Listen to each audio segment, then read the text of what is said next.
10,000 fearless on the move. Let's go.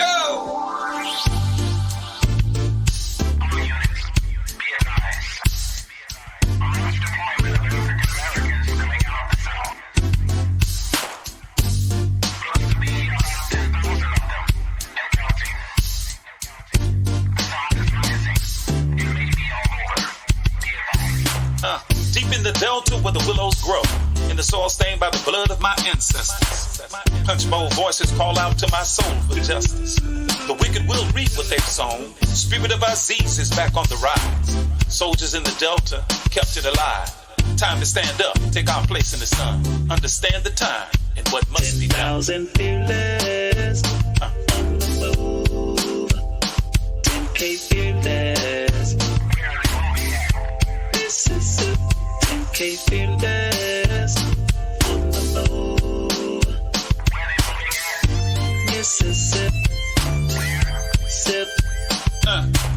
Gotta make a move and take control. Have something we can call our own. So shine your light, help the people see that now is the time for us to be free. And if you waiting on the pie in the sky, you better wake up fast. They told you a lie, cause big fields await the wide awake man. Elijah's got the message. 10,000 fearless on the move. 10K fearless. Mississippi. 10K fearless on the move. Mississippi. Sip. Injustice we've had enough. All of our divisions we're breaking up. Destiny has been calling us. The spirit of the Most High is guiding us. See, the time is now. What you waiting on? Quit shooting your brothers. Put your gun down. Come on. They got a cage waiting for you if you keep that up. Early graves coming to you. From that, can't raise you up. Now, Sister Ida B and Fannie Lou, check them out and you'll know what to do. But if you really want your enemy to be alarmed, read the final call. Follow Farrakhan. 10,000 fearless on the move. 10K fearless. Mississippi. 10K fearless on the move. Mississippi. Sip. 10K fearless on the move. 10K fearless on the move. 10K fearless on the move. In Mississippi. Mississippi. 10,000 fearless on the move.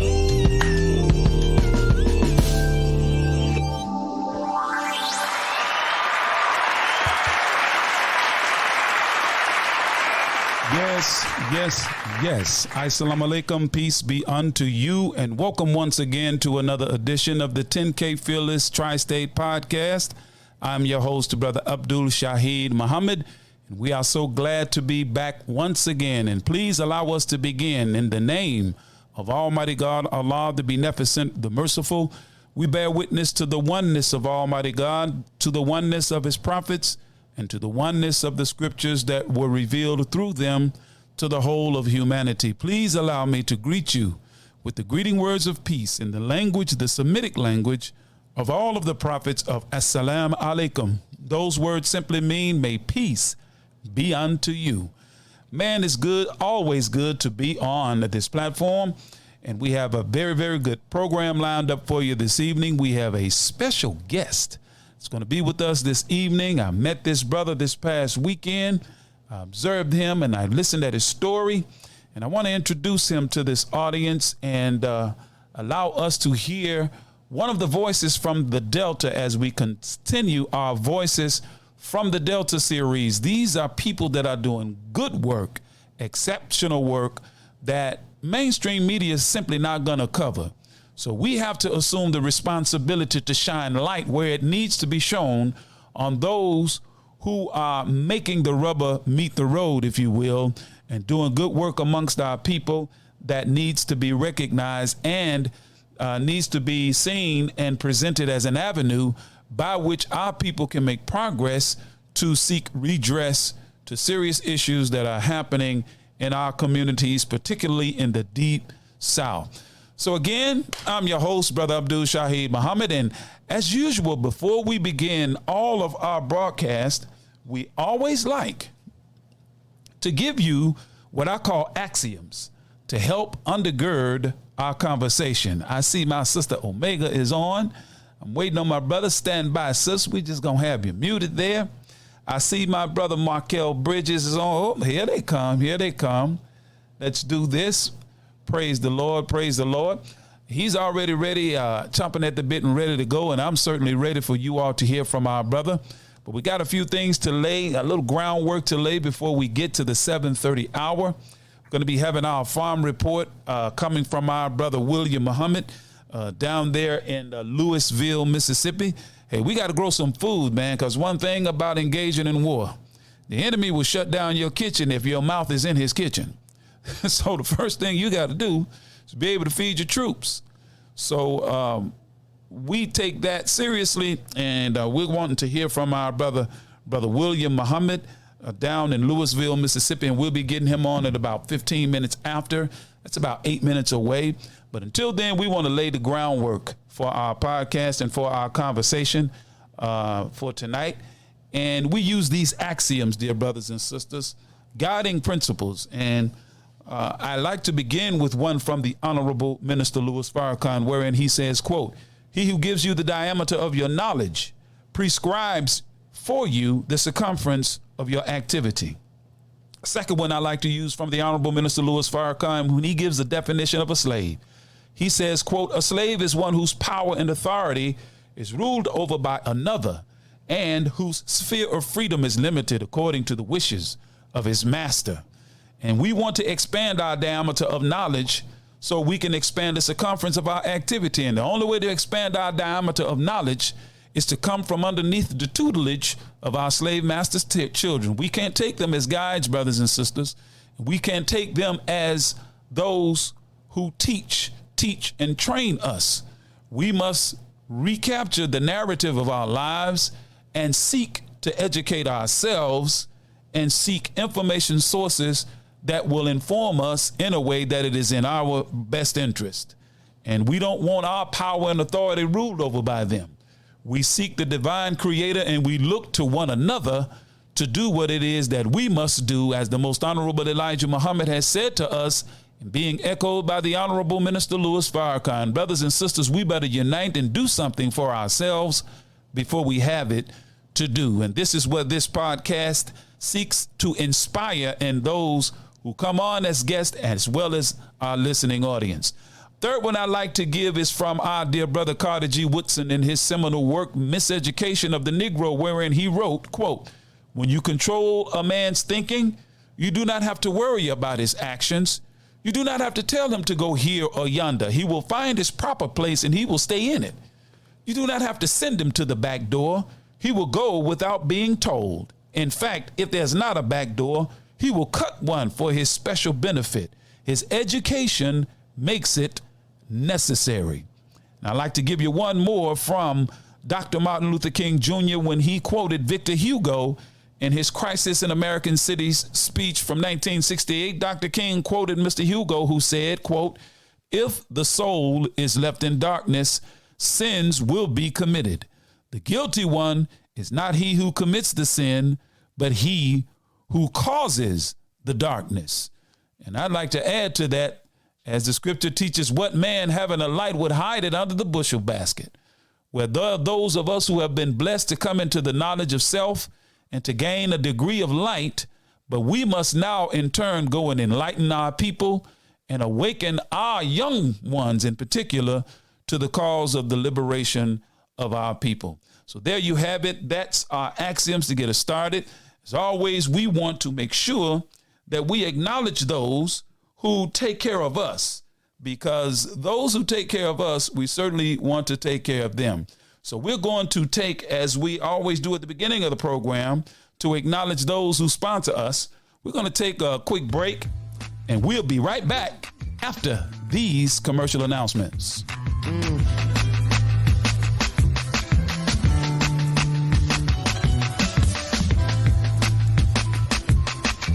It's 20 past 12.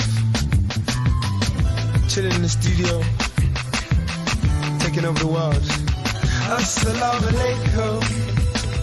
Wa alaikum salam. I come in peace. I don't mean you no harm. I say assalamu alaikum. Wa alaikum salam. I come in peace. I don't mean you know, I don't mean you know. See, I come in peace, and nobody I am hurting except my enemy. The Urban Indulgence Bath and Body Boutique. At Urban Indulgence, we pride ourselves on offering quality, effective skincare. Handcrafted with plant-based, skin-loving ingredients, our soaps and body butters will give you luxurious lather and ultimate moisture. Experience The Urban Indulgence at 3314 Poplar Avenue in Memphis, 3 blocks west of Poplar Plaza, or shop with us online at theurbanindulgence.com. Theurbanindulgence.com. What's your source for truth in news reports? Justice, no peace. No justice, no peace. Where do you turn for non-corporate driven news that's fair and balanced? Don't shoot. Don't shoot. Don't shoot. Subscribe to the Final Call News, your #1 free and independent news source that delivers hard-hitting national and international news coverage of today's political, economic, and social issues. To subscribe to local home delivery, call us at area code 662-252-8999. That's 662-252-8999. Visit our website at www.finalcall.com. Worldwide, 24 hours a day, 7 days a week. Download the Final Call Radio app and take us everywhere. On your phone, on your computer, on your tablet, on Instagram, Facebook, and Twitter. You can also log on to finalcall.com and click the Listen Live button or finalcallradio.com. Final Call Radio, the official voice of the Honorable Minister Louis Farrakhan and the Nation of Islam. 10,000 fearless on the move.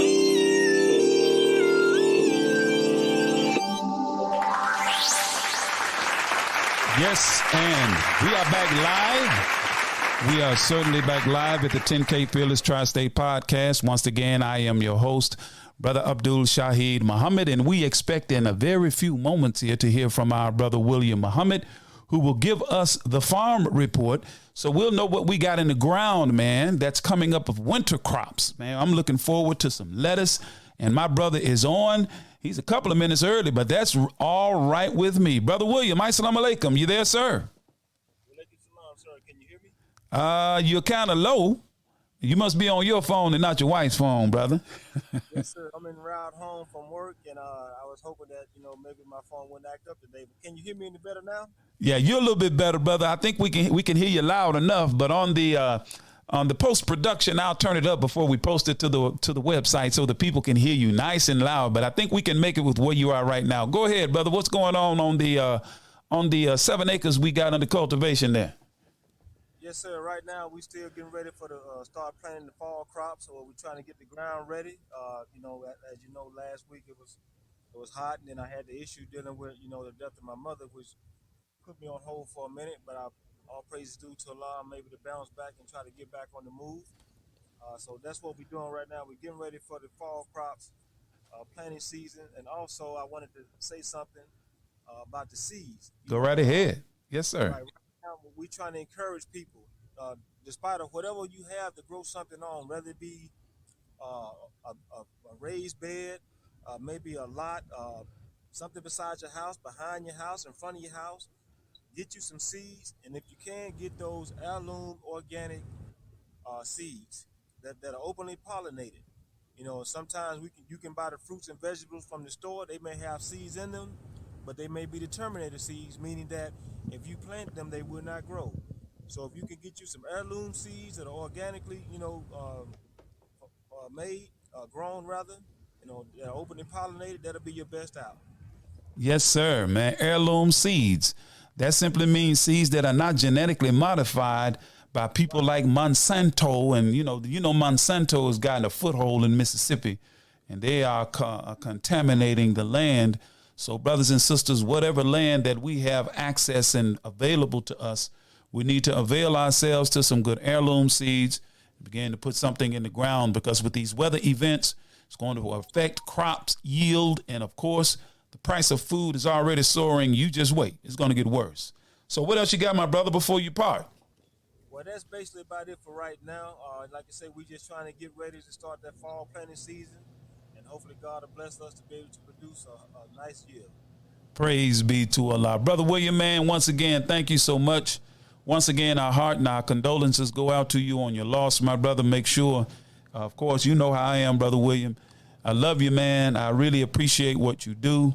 And if you need anything, brother, just shout and we'll come together and make it happen, of course. All right? And give your family, your wife, love and greetings from my family and my wife of Assalamu alaikum, sir. Yes, sir. I'll be sure to do that. And thank you. And that love is reciprocated from us to you all. And I thank you a whole lot, brother. Yes, sir. Brothers and sisters, that was our brother William, one of the lions in the Delta that's making it happen. And he's like 10,000 one of the 10,000 that's on the move. Yes. That was our brother William Muhammad. I'm sure he's going to stand by and continue to listen. But at this time, I want to move forward in our program. I want to introduce another brother that I see as a soldier in the Delta. He's one of the kings. That's probably the lingo he would use, that is establishing himself a throne by God's grace down in Mississippi. And he's moving. I was on a Zoom call with him a few hours ago. As a matter of fact, that was Wednesday, just last night. And it went on even after we finished our study class. And he gave a brother the opportunity to have a few words. But as I met him and felt his energy, I was sitting right next to him in Jackson, Mississippi. And I said, this brother is doing good work. It's clear to me that he's doing good work. But his name is Marquell Bridges. He was born in Laurel, Mississippi, November 13th of 1987. He was raised by his loving family and instilled in him the love and the fear of God at an early age. He later moved to Gulfport, where he began to grow and develop as a strong love for his community. And there he also began to see the need for his people, prompting him to step into his calling as a grassroots organizer. He became the organizer, president, and founder of Building Bridges for Community Unity and Progress on November 13th of 2016. And since its founding, Building Bridges has assisted numerous families impacted by police brutality, seeking justice for their loved ones, such as Ronald Green, Wallace Wilder, Rasheem Carter, Glenn Foster Jr., Jaheim McMillan. Of course, you know about the young brother, just 15, maybe 14, I think it was, shot by police while unarmed. And DeMontario Gibson, Gary, Corey Jenkins, and Eddie Parker. You know, the two that were sodomized and tortured, and our brother, Mr. Jenkins, Michael, shot in the mouth. And, of course, Daviri Robinson, Andrew. I mean, just a host of families and names that this brother has been striving to help. And he was one of the catalysts in uncovering this goon squad down in Rankin County, Mississippi. Brothers and sisters, please welcome to the 10K Fearless podcast. I consider him a brother, a comrade at arms, and I consider to hopefully make him a good close friend. Please welcome our brother, Marquell Bridges. Brother Marquell, you there, sir? Yes, sir. How you doing? Man, I am blacktastic and getting better. Thank you for accepting our humble invitation. He's brought some people with him, and we certainly want to hear from some of the families that have been impacted. But Brother Marquell, I introduced you based on the information I've received from you, brother. Are there any other opening remarks that you would like to make to our listening audience before we begin with a few questions we have for you? I'm just a blessing to be here. Thank you for allowing all these families to come on. Any family that is listening, please hit the call-in marker so you can eventually speak and tell your story. Thank you, brother. Yes, sir. Brother Marquell, I want to begin quickly, man. I want to move expeditiously, as some would say it. Share with us, brother, as a resident and freedom fighter in the Mississippi Delta, some of the realities that many of our people are facing in that area, from tyrannical local police or quote unquote sheriff departments, their officers, and the courts. Share with us some of what our people are dealing with, man. Just a total miscarriage of justice, a total denial of justice when it comes to black life. No matter who takes that black life, via police brutality or racism, black on black crime, or any act of violence, they're denying black people justice. It seems to be a lack of empathy, sympathy, and accountability, along with transparency when it comes to black murder in the state of Mississippi. No one's being held accountable, and that falls on the police, the DA, the coroner, and these judges.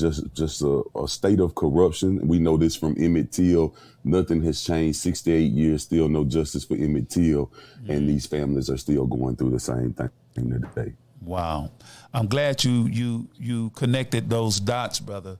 When you said the police, of course, the frontline officer that's on the beat of the patrol, of course, next level is his lieutenant, then the sheriff, and then the coroner, then the DA.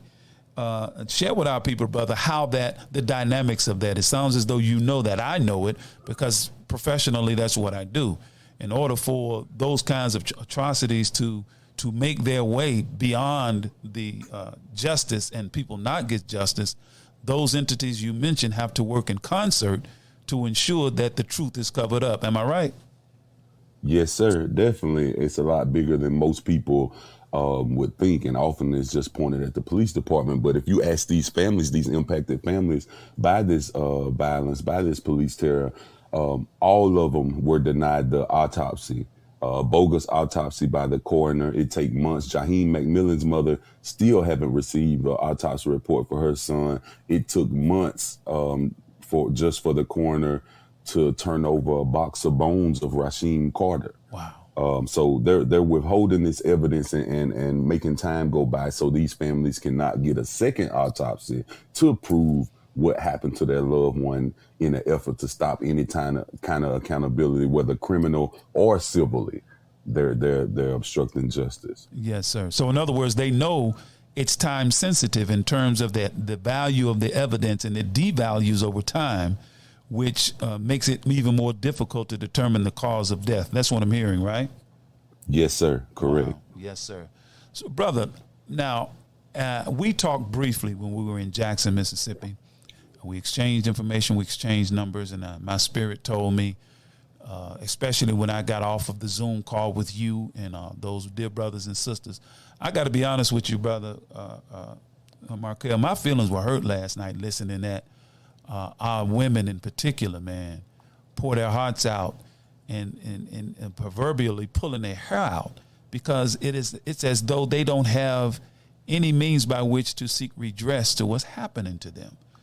And I know fear sometimes is playing to what degree does fear amongst our people play a role in this, brother?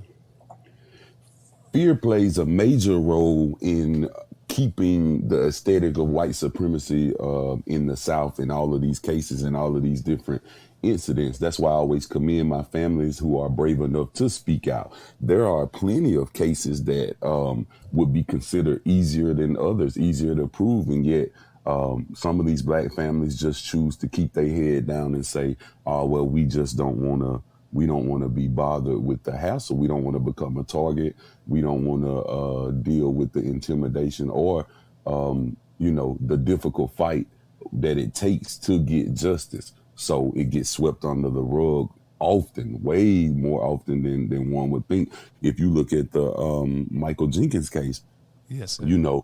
And DeMonterio Gibson, those brothers, as simple as what they did was speaking up. So fear plays a big part. They spoke up and they're told they truth where but we know that they wasn't the first ones this has happened to, right. But yet others through fear and righteous fear, if I may add, when you look at the horrific things they've done to our people, but still fear nonetheless keeps people from speaking up and speaking out.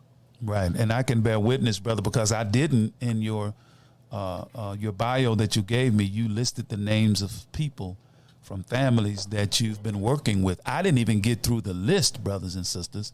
I actually short-armed the list, and before this broadcast is over, I'm going to read every name that this brother Marquell has been working with to help these families get justice.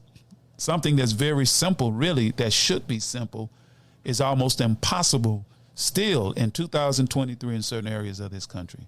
Now, brother, I want to ask, what can we do to help allay the fears of our people to where they will be willing to step forward? Because I understand it from what I do, because crime in our community against one another. When you go in the hood, you know a homicide happened. You know a lot of people was outside in broad daylight when it happened, but because they live in the targeted zone at ground zero, they are afraid to speak up.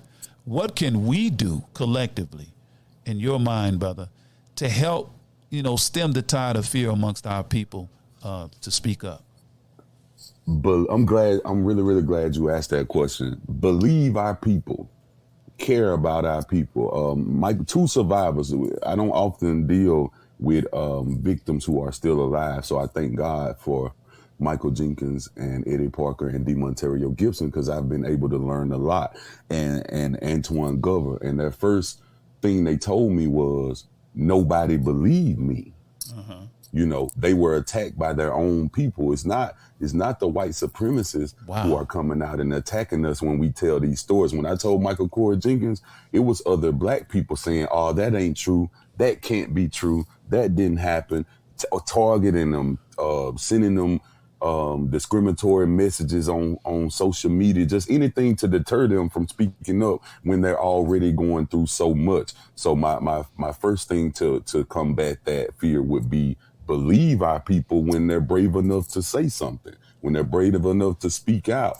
Believe them. After 500 years, 400 years of slavery, 100 years of Jim Crow, you would think we would believe each other and not believe this system, this systemic racist system that's been put in place. But yet we fall for it. If it's on the news, okay, that's all it takes to deter black people. But we haven't even took time to pay attention that the media nowadays is reporting exactly what the police say, word for word. It's no type of investigative journalism going on.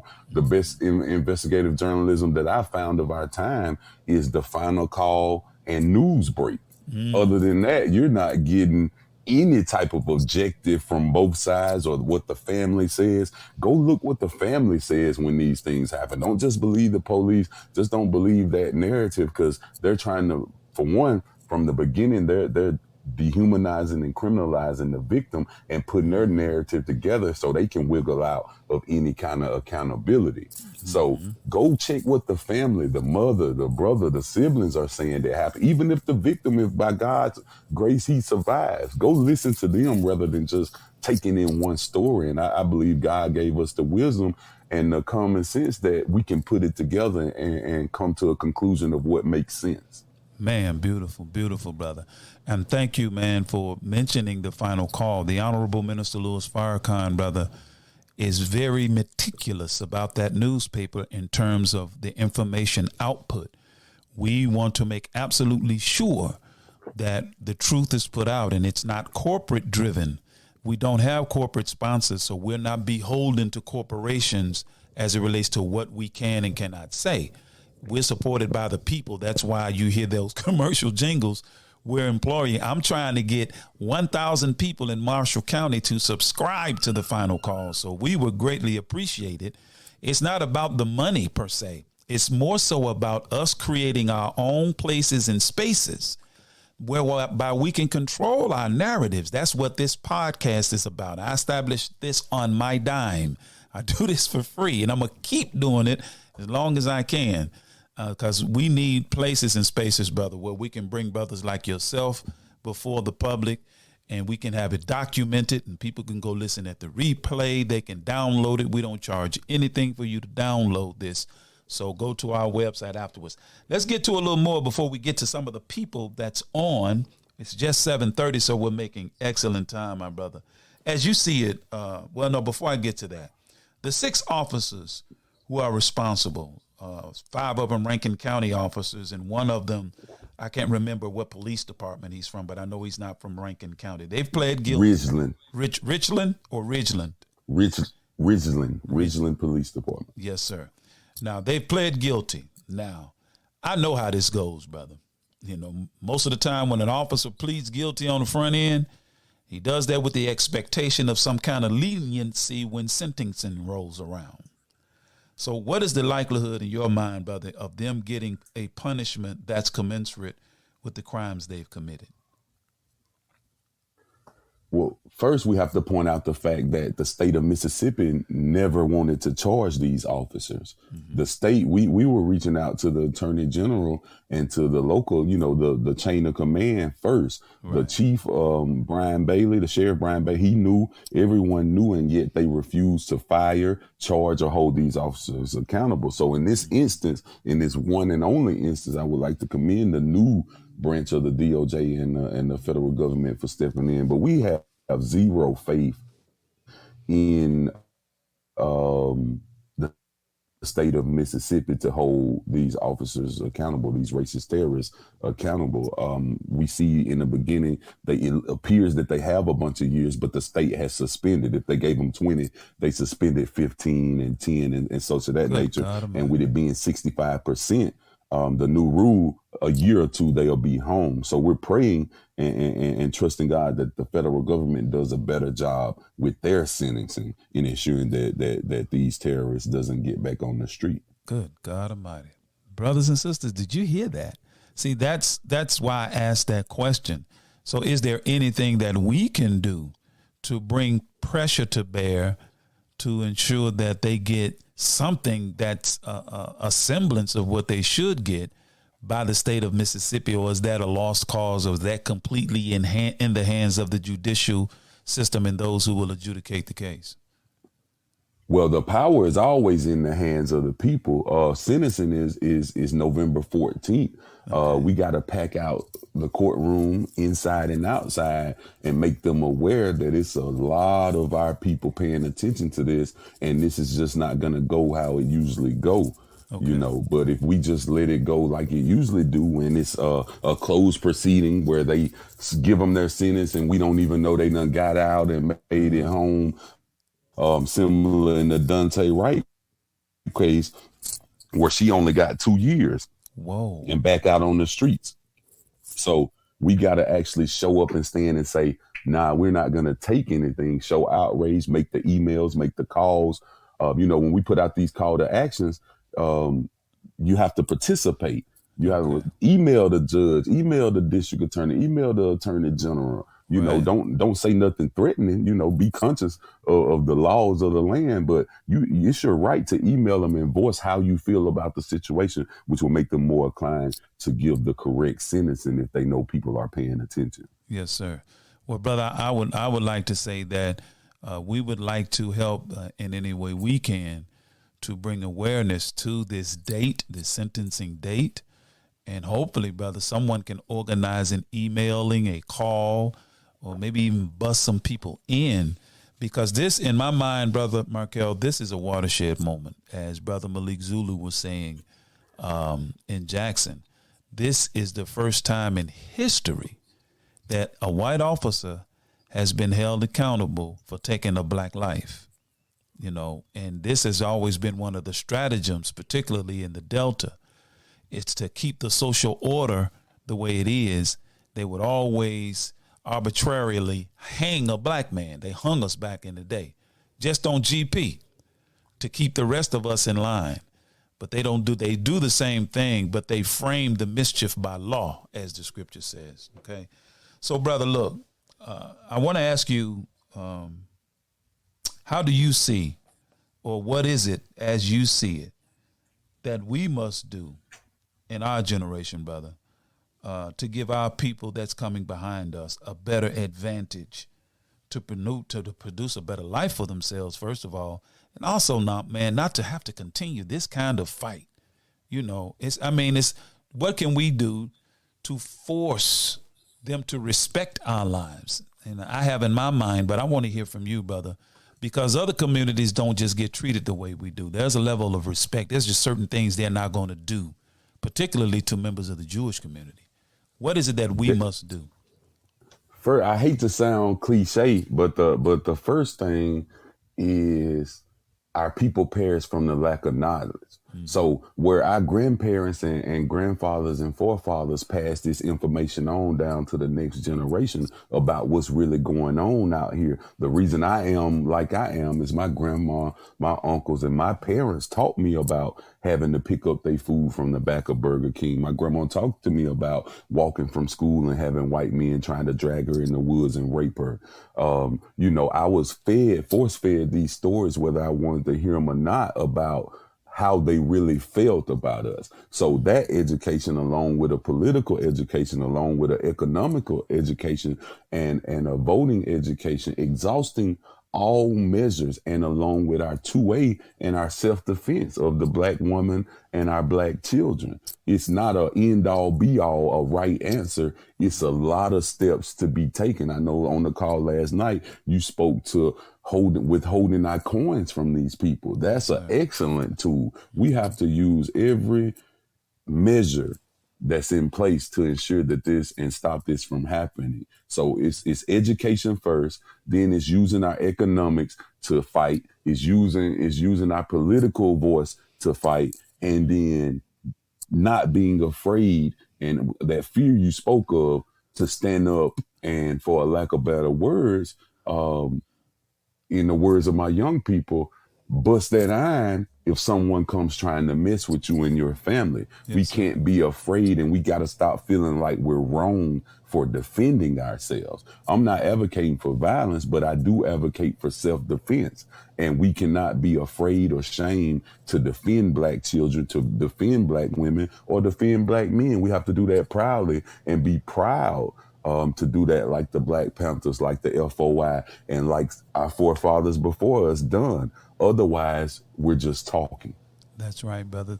In fact, the Honorable Minister Louis Farrakhan, leading up to 10-10-15, when he called for 10,000 Fearless, which is the namesake of this podcast, 10K Fearless, men and women to go in our communities and stand between gangs and guns. One of the things he said to us, brother, and because they accused the minister of wanting to organize 10,000 black men to kill white people. But what the minister said was, if the federal government, he gave a hypothetical, if the federal government does not intercede on our behalf when we are unjustly shot down by local authorities, then we must defend our lives, because they're not going to understand that they can't do this until they feel the pain that the Jenkins family is feeling and other families that have lost our lives. The first law of nature is self-preservation, and we have a right to life, liberty, and the pursuit of happiness, so they say. But even before they give the right, God gave us the right to defend the life that he gave. And it's a crime, really, in truth, brother, to not defend your life. You know, I would go further, but I don't want to. My wife tells me, you do too much commentary before you ask your question. And she's right. She's absolutely right, brother, because so much comes to mind when I have these kinds of conversations. So let me ask you, brother, you just mentioned something that I said on the Zoom call last night. The Honorable Louis Farrakhan has advised us, brother, since 10-10-15, justice or else. The or else is the gun of our economic strength. So every holiday season, we don't buy nothing, but we don't buy nothing for Christmas. We don't spend our money for Thanksgiving, Halloween, none of these holidays, because all of those holidays, if you know about them, brother, those are boons for the big box stores. And because they're suffering, they're starting Black Friday sooner and sooner. We don't shop Black Friday, brother. So what else can we do in terms of withholding? I mean, in terms of how to withhold our dollars at the local level to bring leverage to our cause? It starts with a collective black consciousness, who the Honorable Minister has spoke on several for many years, and a type of unity. We've lost the unity of wanting to stand with each other for what's right. I remember in Jaheim McMillan case, I literally had to stand in front of the dollar store and go live and embarrass people and say, like, you're stepping over a 15-year-old boy's blood to walk in this store. Black people were still going in this store. So it starts with a collective mindset and unification of saying that even if it's an inconvenience, we're going to do this for our people. Because it's Jaheim McMillan's family today, it's my family tomorrow. You know, it's Rasheem Carter family today, it's your family tomorrow. So having that understanding that we are one people, we have the same struggle, the same fight, and we're going to stand together when these things come up, whether it's comfortable or uncomfortable. It could be my favorite store, but I haven't been in the Family Dollar since they killed Jaheim. Man. You see what I'm saying? Yes. So we need to stand with the FOI and stand with our Muslim brothers. We stop spending our money. We're the poorest people, but we spend the most money. Our money is power. That, to be honest, that's the only thing they respect: money or power or violence. You know, and we're nowhere near that point yet. So let's stick to what we have as a tool, which is withholding our coins from these people and making them come back in our community and cater to us. You raised a valid point last night. The reason the Asians, and this is no shot to my Asian brotherhood, but the reason the Asians got a hate bill and a defense bill before us is because they collectively use their voice. It's not 3 or 1,000 of them saying one thing and 1,000 of them saying another. They're all in agreement on what they need. They use their money to stress what they need. They use their vote. You know, that scares these white people when you say, okay, no black people voted this year. Yes, sir. No black people shop with us this year. We missed $1 billion. Then they're going to come catering and listen and say, okay, what do you want? They might still not respect you, but what do you want for this dollar? Because that's what they care about. And until we collectively start moving as one, we will see no change. Yes, sir. That leads into the next question, or really suggestion that I have, brother. Can we organize and produce a black business directory for the Delta? And as you notice, I use this platform to play jingles, and the commercial jingles, I produce them. I'm a music man too, man. And I have a business. Urban Indulgence Bath and Body Boutique is my wife and I's business. We make personal care products. But can we develop one for this cause? I think all over this country, black people should be forming collectives. And if you're not aware of what I mean when I say a collective, I'm talking about it's owned by the community, it's owned by the police, by the people. Your grocery store, start there. Start with a collective garden grocery store that's owned by the people, that has a percentage that comes back to the people to build up the community. But we can start there by simply not being afraid. This has always been a strange outlook on me. From coming from where I come from, I've seen black brothers who will put $20,000 and $30,000 together and send it up the road to a stranger to get some drugs back. Yeah. But when you get to talking about, hey, let's put $500 together to start a legal business, everybody's scared and act like you're gonna steal from them. Yeah. But you had no fear of your money being taken, and it happens when you were sitting it for the negative. So we have to stop being afraid to work together, form collective. It might take 3 of us, three economically well-off people in the community, black people, to stand together and pool their resources to make some things happen. But it all comes with unity. Get away from neo-capitalist thinking, neo-capitalist mindset where you're selfish and it's only your family. We've never been that way. Our people have always been village-based, tribal-based, community-based. If one person knew about it, we told the other people because we wanted all of our people doing well. So let go of that self-hatred that was taught. Once again, I revert to the Honorable Minister Farrakhan's speech where he said, "Who taught you to hate yourself?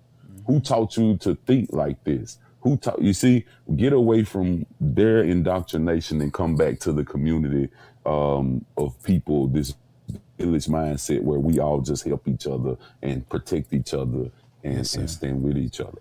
Yes, sir, brother. Man, I appreciate it. Brother, we are at the midway point. We're going to take a quick break.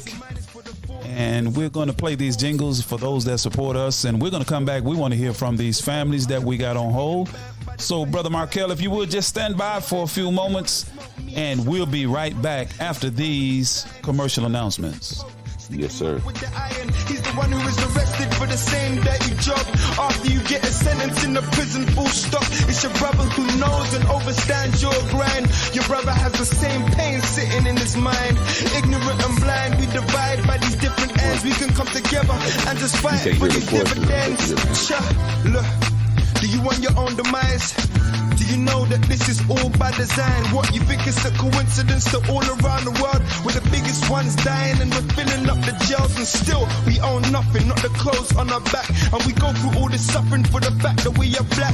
Even though we lack, we hate all the time. Open your eyes, you uncultured swine. They're killing off our leaders just for trying to take action. From Malcolm to Martin, Marley to Jackson, Marcus to Malachi, Elijah, Muhammad. All that's left is Jesus, the righteous is coming. Look, you boast about them grinds that you're making. Start up a business, bake if you're caking. Stop giving your money, time and life to this devil. Salute that G and just honor that rebel. I say assalamu alaikum, wa alaikum salam. I come in peace, I don't mean worldwide, 24 hours a day, 7 days a week. Download the Final Call radio app and take us everywhere. On your phone, on your computer, on your tablet, on Instagram, Facebook, and Twitter. You can also log on to finalcall.com and click the listen live button, or finalcallradio.com. Final Call Radio, the official voice of the Honorable Minister Louis Farrakhan and the Nation of Islam. The Urban Indulgence Bath and Body Boutique. At Urban Indulgence, we pride ourselves on offering quality, effective skincare. Handcrafted with plant-based, skin-loving ingredients, our soaps and body butters will give you luxurious lather and ultimate moisture. Experience the Urban Indulgence at 3314 Poplar Avenue in Memphis, 3 blocks west of Poplar Plaza, or shop with us online at theurbanindulgence.com. theurbanindulgence.com.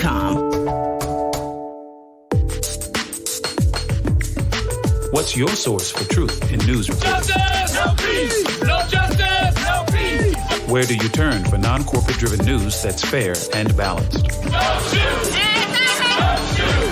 No shoot. Subscribe to the Final Call News, your #1 free and independent news source that delivers hard-hitting national and international news coverage of today's political, economic, and social issues. To subscribe to local home delivery, call us at area code 662-252-8999. That's 662-252-8999. Visit our website at www.finalcall.com. 10,000 fearless on the move.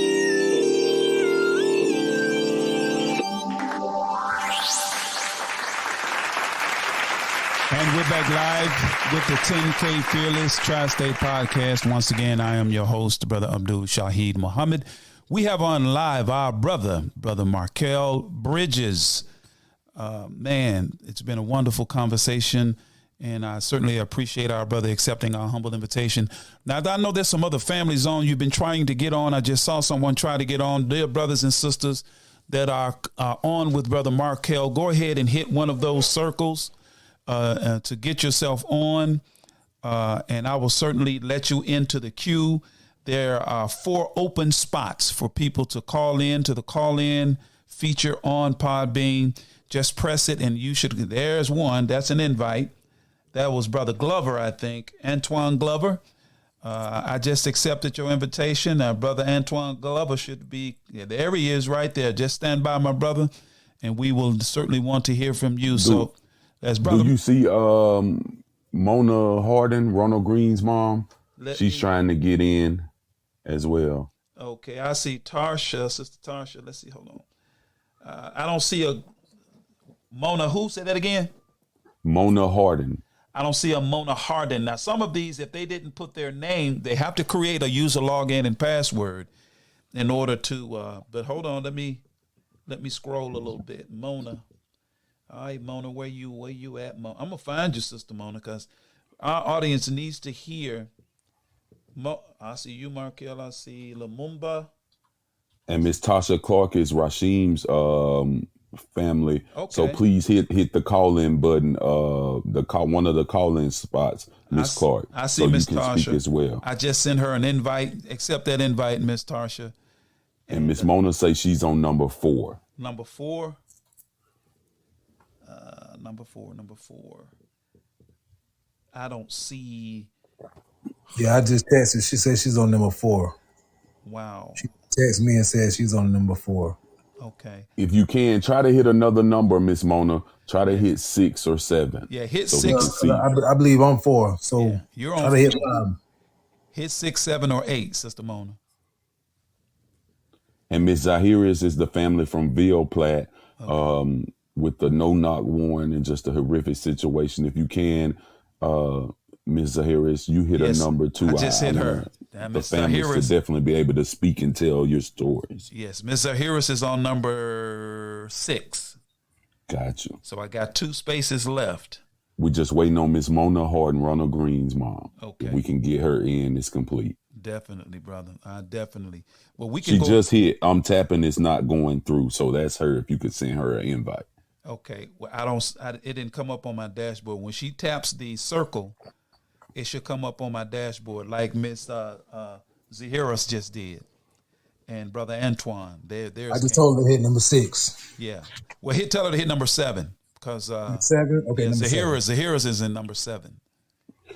You might have to leave and come back in, Miss Mona. I know Twan had to do that, but we want to get you in, and then it's complete, so we can go ahead with the show. Yes. Dear family, let me applaud you. I have to applaud you for your courage,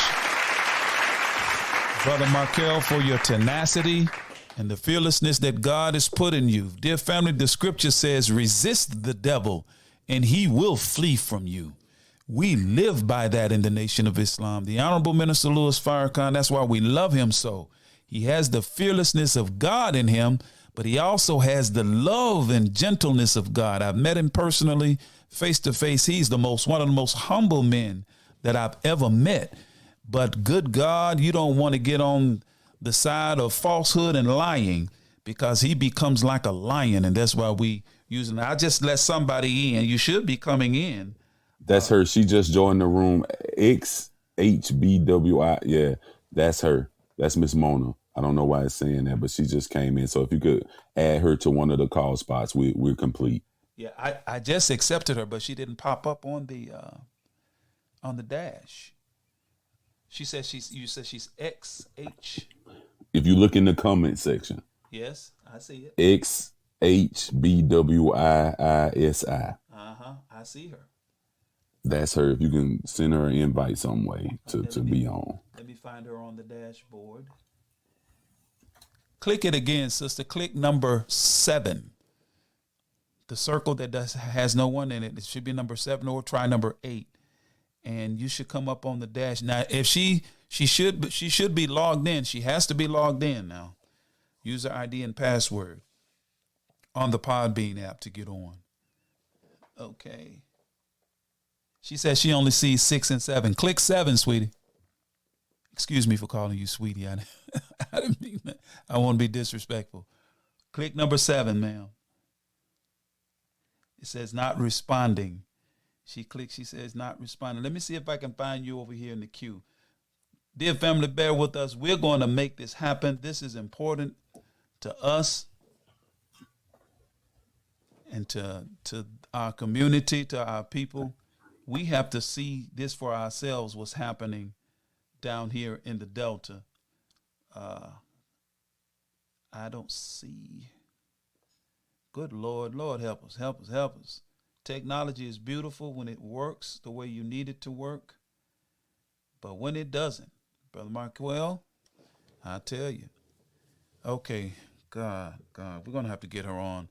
If she can 2-way or 3-way with some, I don't know whether. I'm going to text her and walk her through it, brother, so you can continue the interview. If you want to start with some of the other families, yes. I'll text her and send her everything you sent me to get her through. Tell her to create a profile. She needs to create a profile. Once she launches the app, create a user ID and a password, and that's how she gets on. Okay. I sent her the same message you sent me. I'm finna text her and walk her through it. So please continue with your interview. Yes, sir. So we're gonna go to Sister Omega, and you are live, sister. I'm sure you're one of the families that have suffered this kind of hardship. If you will, sister, in your own way, come to us and share with us what has been happening to you and your family. Peace and blessings, brother. Thank you for having us on tonight. Yes, I ma'am. appreciate this. I appreciate the platform. My uncle, Wallace Wilder, he was mentally ill back in August 28th, back in 2019. The police showed up at his home to do a well check.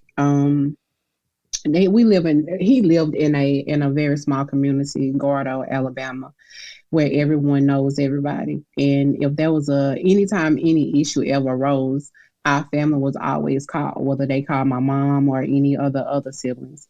But this particular day, they took it upon themselves to badger him for over an hour. Now, my uncle suffered from paranoid schizophrenia for over 30 years. My whole life as a little girl, that's all I've ever known was him to suffer from mental illness. I never seen him have an episode, but it was documented that he suffered from this mental illness, and it was well known within the community. This particular day, for whatever reason, one of the neighbors, which is a white guy, called the police saying that he was hearing noises from my uncle's home, and they had no search warrants. They had no legal permission whatsoever to even be at his home. They made contact with my uncle. He told them that he was fine. He didn't want to be bothered. And when you have a mental illness such as paranoid schizophrenia, you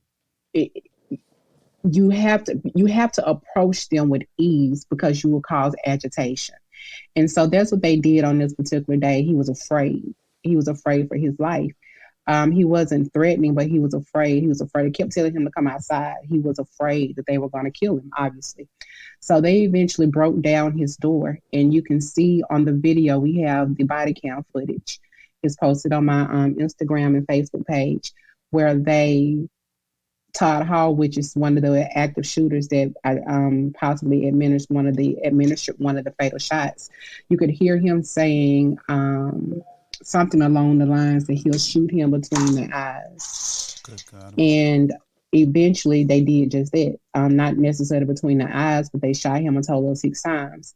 And you can hear my uncle in the background crying out to the Most High as they were killing him. He was in his home after the family got there to his home. We discovered he was peacefully in his home cooking. That's what he was doing. He was cooking him something to eat. He wasn't being a bother or a threat to anyone. And they broke down his door. They murdered him, and they got away with it. Good God. Well, sister, I'll say this to you. They may have escaped their judicial process, but the Honorable Minister Louis Farrakhan in Scripture will bear this out in history, not just the sacred text, that they're going to pay for it. And the weather calamities that we see, sister, if we would but understand, America, as she has destroyed cities around the world and lives around the world by way of war, God is making war on her with natural disasters, and they're having to rebuild their wasted cities as God has destroyed them with the way of weather. The Honorable Minister Louis Farrakhan has been warning us to watch the weather, because this is how God operates. So know that, sister, there's a greater court and a greater judge that they're going to have to deal with if they don't give justice. So anything else you would like to share with us? That's about all. I just, my condolences to all the families that's on the call. I know firsthand what you're going through. Mm-hmm. Again, brother, I thank you for this opportunity for us to share our stories. Thank you for this platform, and keep doing what you're doing. We need soldiers like you. Yes, ma'am. That's willing to fight for us. Yes, ma'am. Now, I'm using the moniker that you have, Omega. Is that okay, or would you like to give? Yes, I'm Omega. Ma'am. That's fine. Sir. Sister, thank you so much. Let's give her a round of applause. Thank you for your courage. And thank you for sharing something so personal on our platform. And we want you to know this, sister, this platform is going to be open for this kind of community work. The Honorable Louis Farrakhan has called for 10,000 fearless, and we have to be fearless to go into our communities to do this kind of work. Okay, I see an invite. Somebody asking to come on. I click. Ron Green would be Miss Mona, Ronald Green's mom, and then the HTTGGQQM would be Miss Sabrina Foster, Glenn Foster Jr.'s mom, and we'll complete. Okay. Now, whoever that was that just asked to come on, I accepted their invitation, so they should be coming on, but they're not for whatever reason. Brother Marquell, tell you what, I'm going to give them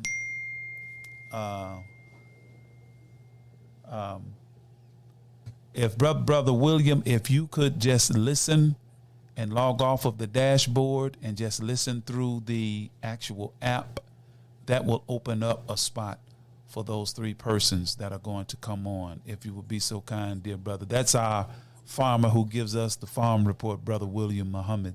So if you would, brother, please just disconnect from the one of the callers and to make space for our guest. But as they continue to try to come on, I may just, brother, give them my direct phone line. If they could just call this phone number, 901-864-5027, and I'll just bring them in, and I can patch them in through with my cell phone. Okay? Sounds good. All right. If you would go to Sister Zahira's next. Yes, I see her. I really want you to hear this story and your listeners to get her story because it's time pressing, and it's just like what happened to Breonna Taylor. Wow. And Miss Tony, please hit number 8 and come on in. Yes, sir. Sister Zahira's, go right ahead, ma'am. Hello. First off, I just want to thank you guys for allowing me to join the call and share my story.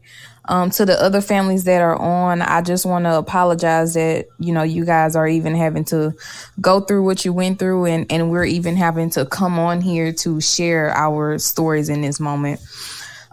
So on July 31st, just made a month. Today is August 31st. So last month on July 31st, on a Monday, Evangeline law enforcement executed a no-knock warrant on my family's home.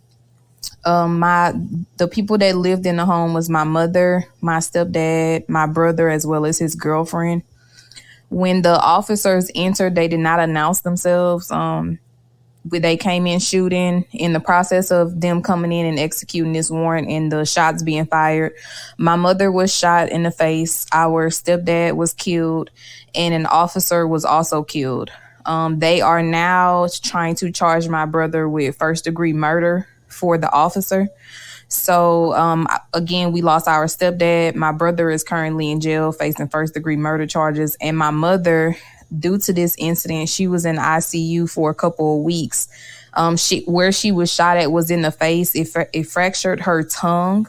So currently she's unable to speak. She has her jaw wired shut. When it first happened, they were actually stating that it was a possibility that she may not ever speak again. She's had to have 2 rounds of plastic surgery on her tongue and possibly a third. We're trying to wait and see what they say once they unwire her jaw, but it's a possibility that she may have to have a third round of plastic surgery on her tongue due to this situation. The search warrant was for drug narcotics. It did not have an individual's name on it. Typically, when they do a no-knock warrant, they've been like watching, the home or the individual that they've been watching. They've been watching them for a couple years. So I found it kind of odd that they didn't even have an individual's name on the warrant. And when the story first released, it seemed like they didn't even know who they were looking for because they released it as my stepdad being a suspect because they said that he was killed during the shootout. The suspect was killed during the shootout. And I also want to mention my stepdad was in law enforcement for 13 years. He was a corrections officer. And when this happened, he was also disabled. Wow. Good God Almighty. So you're saying that they did not, and I heard you tell this story last night, or give us these facts. I don't even like using the word story. I don't think that desensitizes it. But they didn't have a name of a person that they were looking for. No, sir. All they had on the warrant was the home address. So that suggests that they did no surveillance. Great. We got the other two on. I see both of you. Y'all just stand by. Now, I've been in law enforcement 28 years, sister, and I've done search warrants. And I do my due diligence. I identify the person I'm looking for. I verify that the clandestine activity is actually going on, to document it, because you have to take these things to court. It also affords the officer to execute the warrant as safely as possible without having to hurt anybody. Okay? Now, we have to deal with criminal elements in our communities, but we don't have to be callous in the way we handle it. Okay? But I know you have to have a suspect identified, because if drugs being sold, somebody's selling them. They're not selling them themselves. If somebody's storing them, somebody is storing the drugs, okay? Now, the question for me is, did they give you a copy of the warrant? No, sir. That's another thing. We never received a copy of the warrant.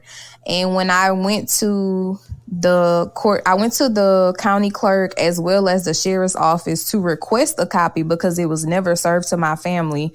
I was told that wasn't a public records document, so I had to request it through a lawyer, and it took them 7 days to give us this document. 7 days. And then also on top of that, when you have a warrant issued, there's normally an affidavit that goes along with that warrant to get it approved in the first place. Yes. They refuse to give us a copy of the affidavit. That's correct. The warrant includes the affidavit, because that affidavit has to be taken before a judge or a magistrate that the judge may approve, because probable cause has to exist to execute said warrant. I mean, that's not just stuff police officers supposed to know. Your average citizen is supposed to know that. And that's what our people need to understand. You don't have to be a police officer to know those kinds of things. You have a right to know why your house is being searched. You have a right to not allow access if they don't have a warrant to come into your home. And if they have a warrant, they must show you. And if they execute a search, they must leave a copy of that warrant with you. That is the law here in Tennessee. So you lost an uncle, a severely injured mom, and it's only been a month. So where is this in terms of the legal proceedings? You have an attorney. Apparently, you have an attorney. Where at what stage are you now? Yes, sir. Sorry, it was a stepdad. Sorry, I know you mentioned the uncle. It's okay though. I'm sorry. I'm sorry. You did say stepdad. Please, I apologize. It's okay. It's okay. On the legal procedures, so we're currently right now, the state police have taken over, and they're not really giving us any information, to be honest. So we're being told that we have to wait until their discovery period is over. And to my understanding, please correct me if I'm wrong, but basically during the discovery period, that's when they're collecting all the evidence that they need, and then they're completing their investigation. So then they can, once their investigation is over, then they'll give everybody else the evidence. So the lawyers at that point. We were originally told that there wasn't any body camera footage by the Evangeline law enforcement, but when the state police took over, they said that there is body footage now. So the original story that we got was that they had the body cameras on, like physically on their body, but they didn't have them turned on. But the state police are saying that they do have body camera footage. So once they get done with their discovery period, I guess all of that information will be released, and we'll be able to see all of that. But honestly, right now, they're not being cooperative in telling us anything. Wow. I am not surprised. I just lost somebody on the dashboard. Please come back. I just lost somebody. I looked at the last second and saw you. So they lied about it. They said they didn't have it. Now all of a sudden, state takes over. Wow, you got body camera footage now. Please speak to your brother too, Ms. Zahiris. and the immediate danger that he's in, and the false charging that they're doing with him. So please speak to your brother and how he's facing murder when all he did was protected his family. They killed his stepdad and they shot his mother in the face. So what black brother wouldn't shoot back? And the fact that they didn't announce themselves as police officers, we can't ignore the fact that this family moved into this neighborhood because it was police presence in this neighborhood, and they had just been robbed in their last neighborhood. So they were seeking security, already scared from what it is to be black in America, and be faced with these crimes and these different things. So they thought they were making the right decision. We're going to move in a neighborhood where we know it's police that live here. Wow. And then yet something happened like this. So please speak to your brother, what he's going through. My goal is to get him out of jail as quickly as possible, because he did nothing wrong but protect his family, and to understand that this is exactly what happened in the Breonna Taylor situation. And in fact, Kenneth Walker got off because he did nothing wrong. If someone breaks in your home, you have the right to defend yourself. We can't feel bad or make excuses or justifications for defending ourselves. That's right. So, Ms. Zahiris, please speak about your brother. Yes. Yes, thank you so much, Marco, for adding that in, because I did forget to mention that they were previously robbed in January. But yes, we make sure that we speak to him every day, so he's aware. So he's definitely aware of, them putting in these charges on him. He's also aware that, they may try to put the death penalty on him, God forbid. But he is aware of that situation as well. So we've been just trying to, uplift his spirit, because we've told him, he has, in fact, did nothing wrong. Like you said, he does have a right to defend himself. And I want you guys to keep in mind, my brother is only 23, so he's a baby, basically. The whole situation is just, I never thought in a million years that something like this would happen to my family. But like you mentioned earlier, it's somebody else's family today and your family tomorrow. That's right. That's right. Yeah. Wow. Brother Muhammad, nobody in the home had a criminal record. Nobody, not even the brother that's facing murder charges. Nobody had a criminal record, no priors. We talking about good black people. We're talking about a black family that was subjected to this horror, and still to this day don't know why and what was going on, and why you decided to provide a no-knock warrant for a home we just moved into. Wait a minute. Just put yourself in that mind state. Yeah, they don't know what's going on to this date. I thank God that the brother, his mom would be dead if he didn't shoot back. I hopefully would have got him and saved his stepfather, but God didn't say the same. So his stepfather lost a life, who been in their life for 8-9 years, a correctional officer. Their mama got shot in the face and is left unable to speak. So if the brother didn't shoot back, he'd have been dead too. And all we'll have to go on is the police narrative. Wow. Well, brother, if no one in the house had a criminal record, no wonder they didn't have a name on the warrant. Exactly. But that to me is crazy. How do you come into a home? I can see if someone had a criminal record, but as a first step, you do a no-knock warrant on a home with no individuals with criminal records. Like, that doesn't make sense to me. They can't even justify going off of a previous resident, because even if it was a previous resident that they thought, they should at least have a name. So that makes absolutely no sense at all. Because the reason there was none of your family members' names, because they would not be in their database as a criminal or have a previous arrest record or criminal history. Exactly. It's a dirty case all the way around. And the only reason they're taking it this far is because it resulted in the officer losing their life. So they made the mistake and they want to hold the family. They never identified themselves as officers. So he think he protecting his family, kills an officer, and now they trying to charge him with murder. And in the other case, it'll be standing your ground and he'll be a hero for protecting his family. And I also want to add, we're actually waiting on the ballistics report, because to be honest, we don't even know for a fact that the bullet that shot that officer was from my brother, because it was several officers in there shooting. So he could have possibly been shot from one of his own men. We need family. We need to stay on top of this. We need to keep paying attention. We need to bring more voices and eyes and ears onto this. I can assure you, Brother Marquell, I'll be doing what I can, brother, to make sure attention is done to this. We as a people, my student minister used to say these words: many hands make light work. The more people involved, the easier this becomes to do.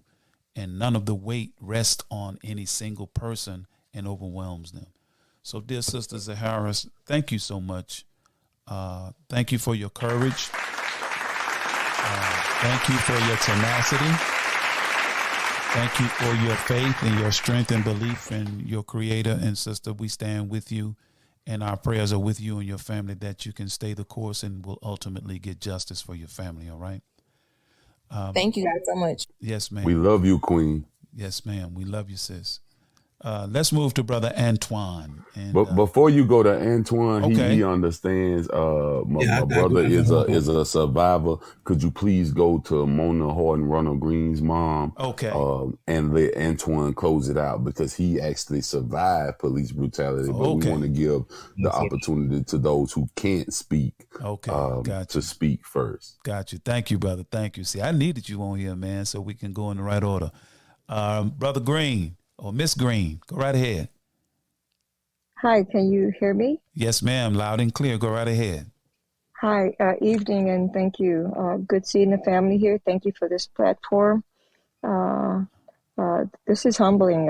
Every time I get a chance to speak on my son, Ronnie, he lives that much longer. So I'm truly grateful.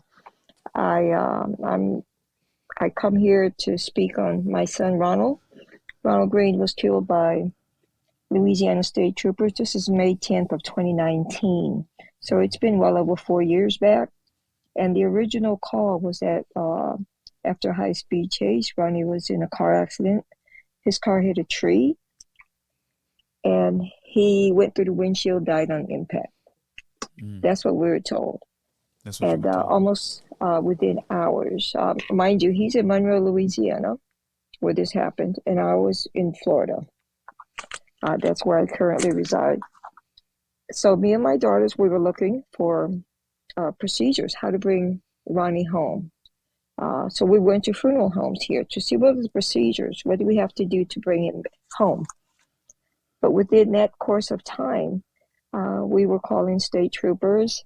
State troopers didn't have any information, said you need to call the coroner's office.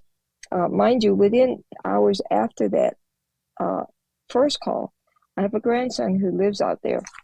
And he said, Granny, he said, they called me to go see Uncle Ron. He went up there, and that's when he saw that Ronnie was at Glenwood Medical Center. And there was a guard in that room that has those files where they keep deceased. He said that Uncle Ron had blood coming out of his eyes. He looks really bad. And he had leaves, dirt, and mud in his hair and face. Okay. And he saw blood coming out of his eyes, ears. And he already saw where Ronnie, rigor mortis had set in.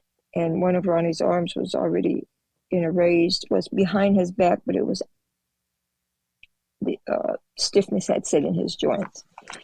But anyway, it was the physician that was there that night that told my grandson, this does not add up. And in the report that this physician has,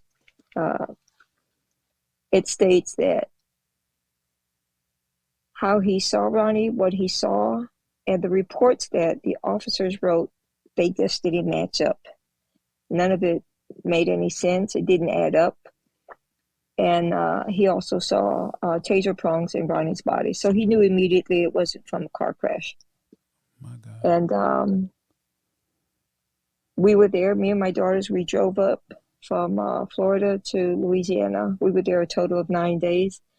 In that course of time, We were just passed back and forth. No one would say where Ronnie was. We did talk with the coroner, who is Abby Moon, and she was in Ouachita Parish, which is right there in Farmerville. And she says that your son is already on his way to Little Rock, Arkansas for his first autopsy. And that's when the conversation just went crazy. And I was telling them, do not take my son. I want to see him before anyone else puts their hands on him. Mm-hmm. And she says it's out of her hands. Wow. And he went from being killed in Louisiana to a first autopsy in Little Rock, Arkansas. She wouldn't give us a name. The physician, the facility where he was, email, anything. She would not give us any ways to contact where Ronnie would be. We actually had to Google medical examiners, and that's how we ended up finding the location. But when we did call, that location there in Little Rock said they had no Ronald Green in their facility. So this back and forth was going on pretty much when we did set foot into Monroe, and the police did see that we were actually there. Mm-hmm. We had a phone call from a state trooper, and that's when the first conversation, and the only conversation, I'll say it was one of two while we were there. And we asked, what was the reason for Ronnie being pulled over? What's going on? And he says, ma'am, all I can tell you is that he hit a car, his car hit a tree, he got out, stumbled, and he fell. That's what this guy said. The initial phone call was that he hit a tree, died on impact. Okay.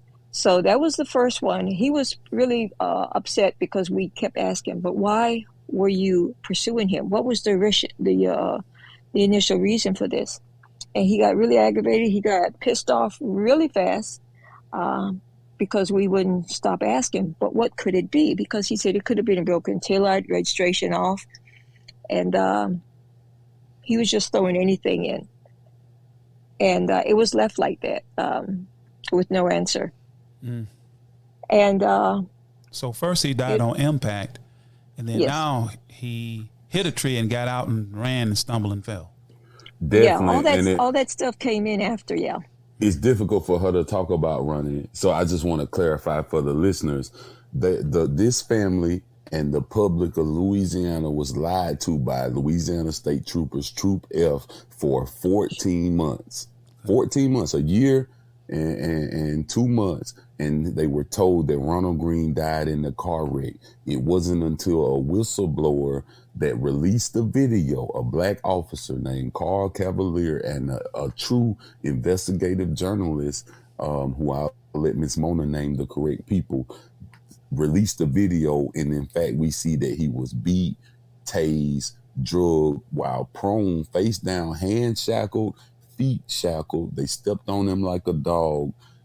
And he was in fact murdered by 5 racist Louisiana State Troopers who text was recovered that said it was N-word night. I don't know your platform. I don't want to get this taken down. I don't care. They recovered texts saying that it's nigger night. So they was in fact going to hunt black people. This is confirmed. And also in the last court date, it was confirmed that the officers admitted in the IA briefing that they beat, murdered, and in fact abused excessive force on Ronald Green, which is not admissible in court. So go ahead, Ms. Mona. I just wanted to clarify. I know this is difficult for you. Just take a deep breath. We love you and keep going. But thank you for that. Thank you, because that's key. Because that first year, it was just back and forth. I asked to speak with the DA. DA wouldn't talk to me. No one would speak to me. I kept calling, and they kept saying this is a long process. Like I said, we were there 9 days, and we had called for a second autopsy, a medical examiner came in from out of state. On day number 6 is when Ronnie had the independent medical exam. And the funeral home that actually had my son, we found out after the fact, too, that he is a commissioned deputy, if I'm saying that right. But he's a black funeral director. Mm-hmm. He has 2 facilities where Ronnie was brought. He lied to us on that. He said he didn't get Ronnie until after Saturday evening. We found out that he received Ronnie at 9 p.m. the same day that he was murdered by the cops. So he received Ronnie pretty much right after his autopsy from Little Rock, Arkansas. Mm-hmm. Ronnie was on his in his funeral home that same Friday, May 10th, 9 p.m. I found out afterwards. And but it was after the second medical exam. And mind you, he wouldn't even let us see Ronnie till day number 3. Ronnie was killed on the 10th. He allowed us to come to see him on the 13th, that following Monday. And we still had to wait outside. And when we did go see him, we couldn't touch him. We couldn't. I wanted to identify his tattoos. We couldn't do none of that.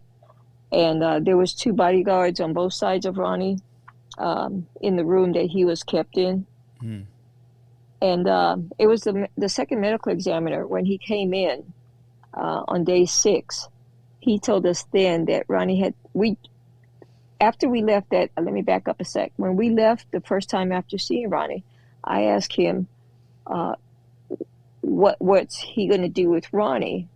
Because he had 2 facilities, and that the second medical examiner was coming in, and he said he was going to keep Ronnie in his other facility, which was a refrigerated building. Yes, ma'am. He did not move Ronnie. Ronnie stayed there basically in a room and decomposed until that Thursday when the medical examiner did the second, because it was then in that medical report that we didn't receive till later that we saw that Ronnie's body was left to decompose because of lack of refrigeration.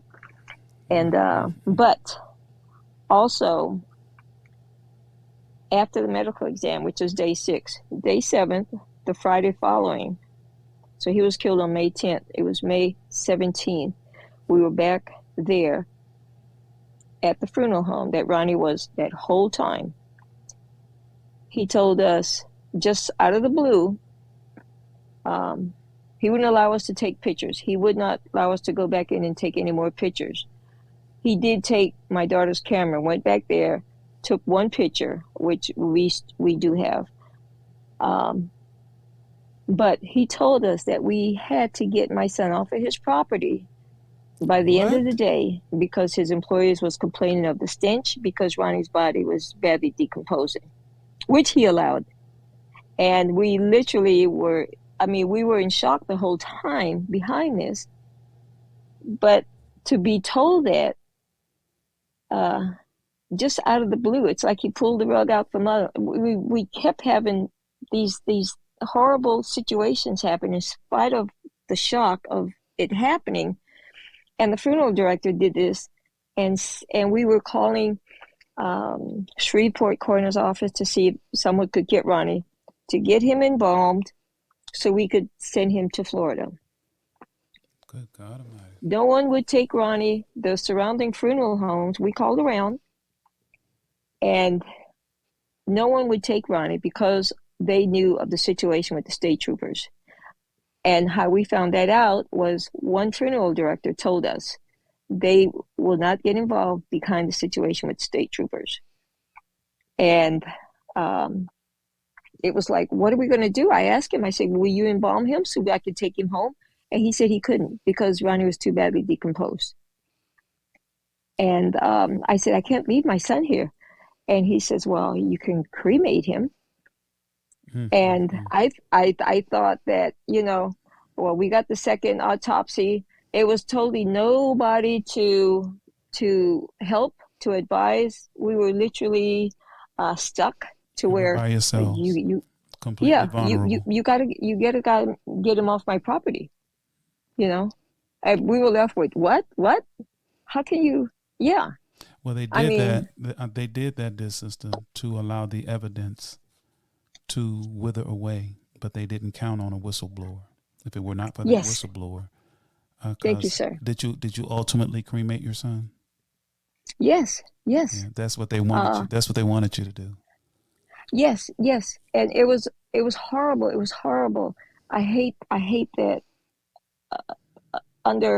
It was no one to advise, no one to tell us any different.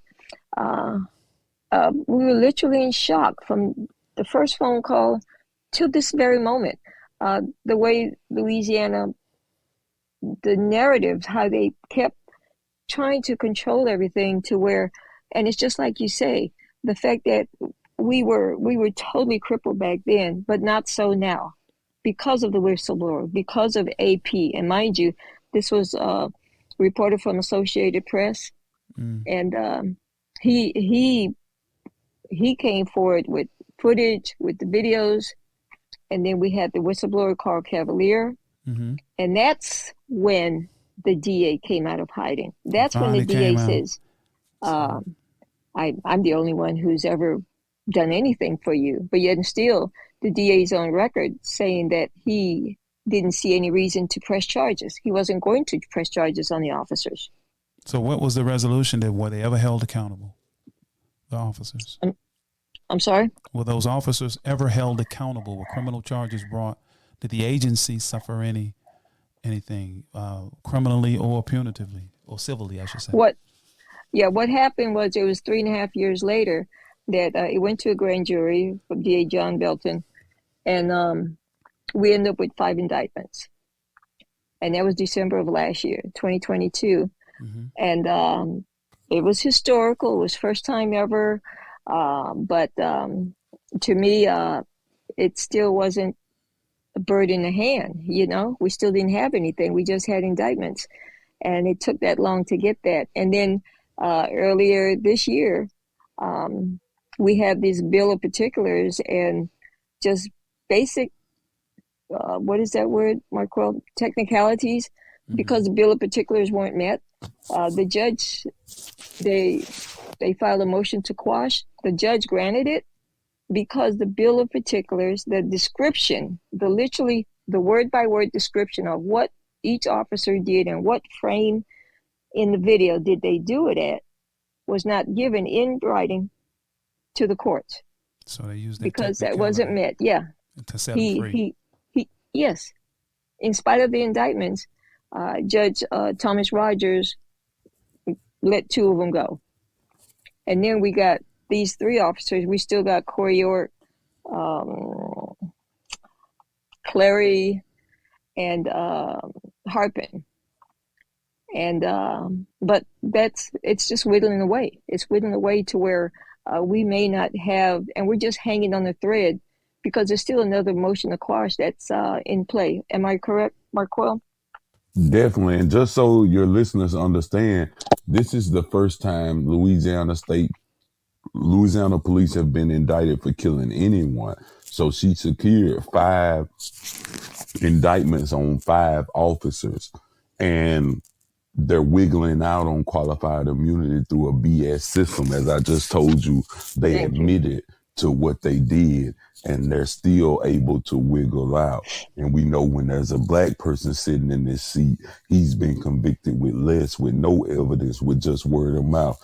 But these officers actually admitted to what they did to Ronald Green, and yet and still they're wiggling out on technicality. So she has an upcoming court date for the last 3 officers, October 12th, with the negligent homicide. And that courtroom needs to be packed out to show we're not going to accept that. You know, but the state of Louisiana, a total miscarriage of justice. The DA Belton has totally mishandled this case. A lot of things that he refused to turn over or didn't turn over correctly or in a timely manner has let these officers walk out. And we know that this is purposely done. This is not something that's just by chance. You know, they don't make mistakes when it's us. So go ahead, Ms. Mona.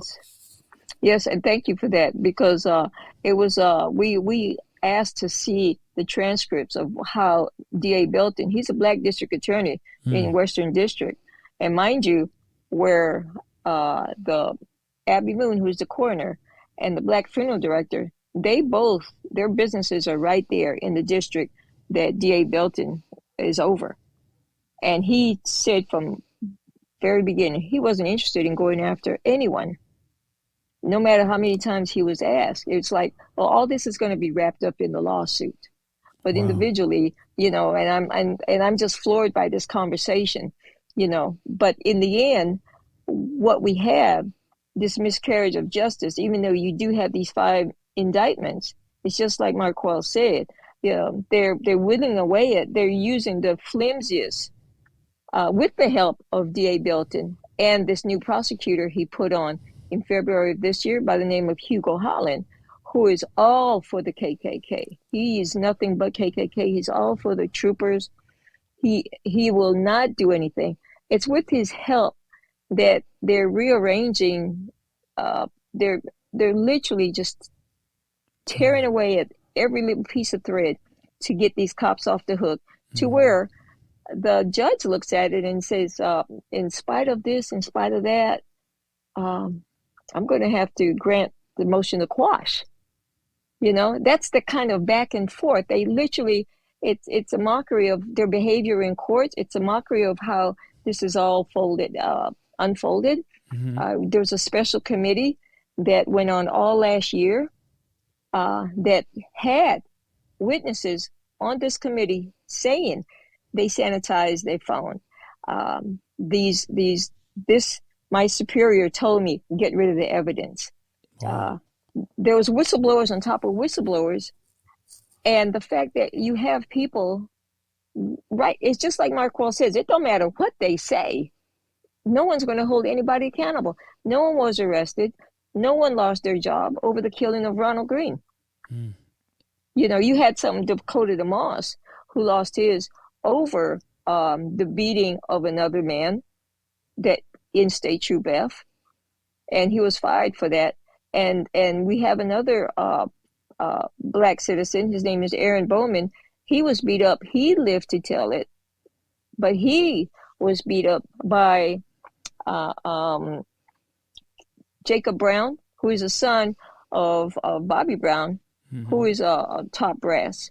So you have father and son generations of killer cops going on, because Ronnie's the superintendent over Troop F at the time Ronnie was killed is Kenneth Reeves. His son is Caleb Reeves, who shouldn't have been there working as a trooper under supervision of his father, but they bent all rules to let Caleb Reeves in Troop F, supervised by his dad. And Caleb Reeves killed 2 daughters. It was a year after Ronnie. And I think he was given 4 months or 400 hours of administrative. He's still on the force. Oh, matter of fact, he got promoted to a very high level job. Wow. So yeah, so you see the generations of corrupt police activity, and now we're just Lord have mercy. We're just I'm speechless. Every time we move forward, it's like, you know, it's deep breaths. We're hanging by, you know, threads of hope, like, you know. But I'm honored for the fact that I'm on this talk show. Yes, I ma'am. have boots around me. I have a family around me. Great. That's made it possible for us to breathe and keep pushing, because Yes, there's more things happening as we move forward. So I thank you for this opportunity. Man, thank you, Marquell. Sister. No, Thank you. excellent job, Miss Mona. I love you. Thank you for your strength. I know it's extremely difficult for you to talk about your son in this light and go through the facts and the details. For everyone speaking, it's hard. But just to clarify, understand that they know for a fact. For one, there's a video. For two, we have the internal affairs report that the officers admitted to using excessive force to killing and murdering Ronald Green. We know that Truth F lied to the public for 14 months, to the general public, not just his family. Yes. They put this in the paper that he died in the car wreck. If it wasn't for the whistleblowers, we would have never seen the murder. And yet and still, with all that, what she was alluding to, they created a whole panel of Republicans, Democrats, senators, Louisiana state congressmen. I've never heard people talk about the police in this manner and subpoena police and state troopers. They were all for justice for Ronald Green. And yet and still, with all this, they're wiggling out of justice. So we need our people to stand up in Farmerville, Louisiana. If we would have stand up for Ronald Green, then they wouldn't have did that to Zaharis right up the road in her family in Platteville, Louisiana. So understand, and also in Louisiana, and for those who not aware, they just uncovered in Baton Rouge that police officers was running torture houses. I can't make this up. Please don't believe me and the voices you hearing. Please take the time to do your due diligence. The Bible says, study to show thyself approved, a workman not ashamed, rightfully dividing the word of truth. Please Google these names, Google these stories, and you will see everything that you've heard tonight is 1000% true. And then you'll begin to wake up. Go ahead, Brother William. Thank you so much for this platform. Thank you, sister. Thank you, brother. I have to applaud her courage just to inspire you, hopefully, sister, to keep going. That's why I applaud you. Man, I've heard some stories, brother, but these Deep South stories, man. And this is why the Honorable Elijah Muhammad and the Honorable Minister Louis Farrakhan has said to us that we are essentially in the same position as a people that the children of Israel were in as it relates to Pharaoh in Egypt. They got to let us go. We can't intermingle with a system that's designed this way. And it'll take 20 generations for this to go away. So that means 20 more generations of people will have to suffer being murdered on the side of the road before this comes out in the wash. The question for us, are we willing to wait that long, or do we leave and do an exodus and go for self? So thank you, sister. We're going to move to Brother Antoine, who was the closer of this. Brother Antoine, are you there, sir? Yes, sir, I am. You're a survivor, right? Yes, sir. Black love, black power. Black power, brother. I just honored to be here right now. Thank God to stand here for the brothers that's not here, for the sisters that's not here. I'm from Polk County, Lakeland, Florida. I was abused by the police. They say they stopped me 12 o'clock at night for no seatbelt. I was pulling in front of my ex's house with my stepdaughter in the back seat. And a black car pulled up on the side of me. No lights, no nothing. See a white officer get out.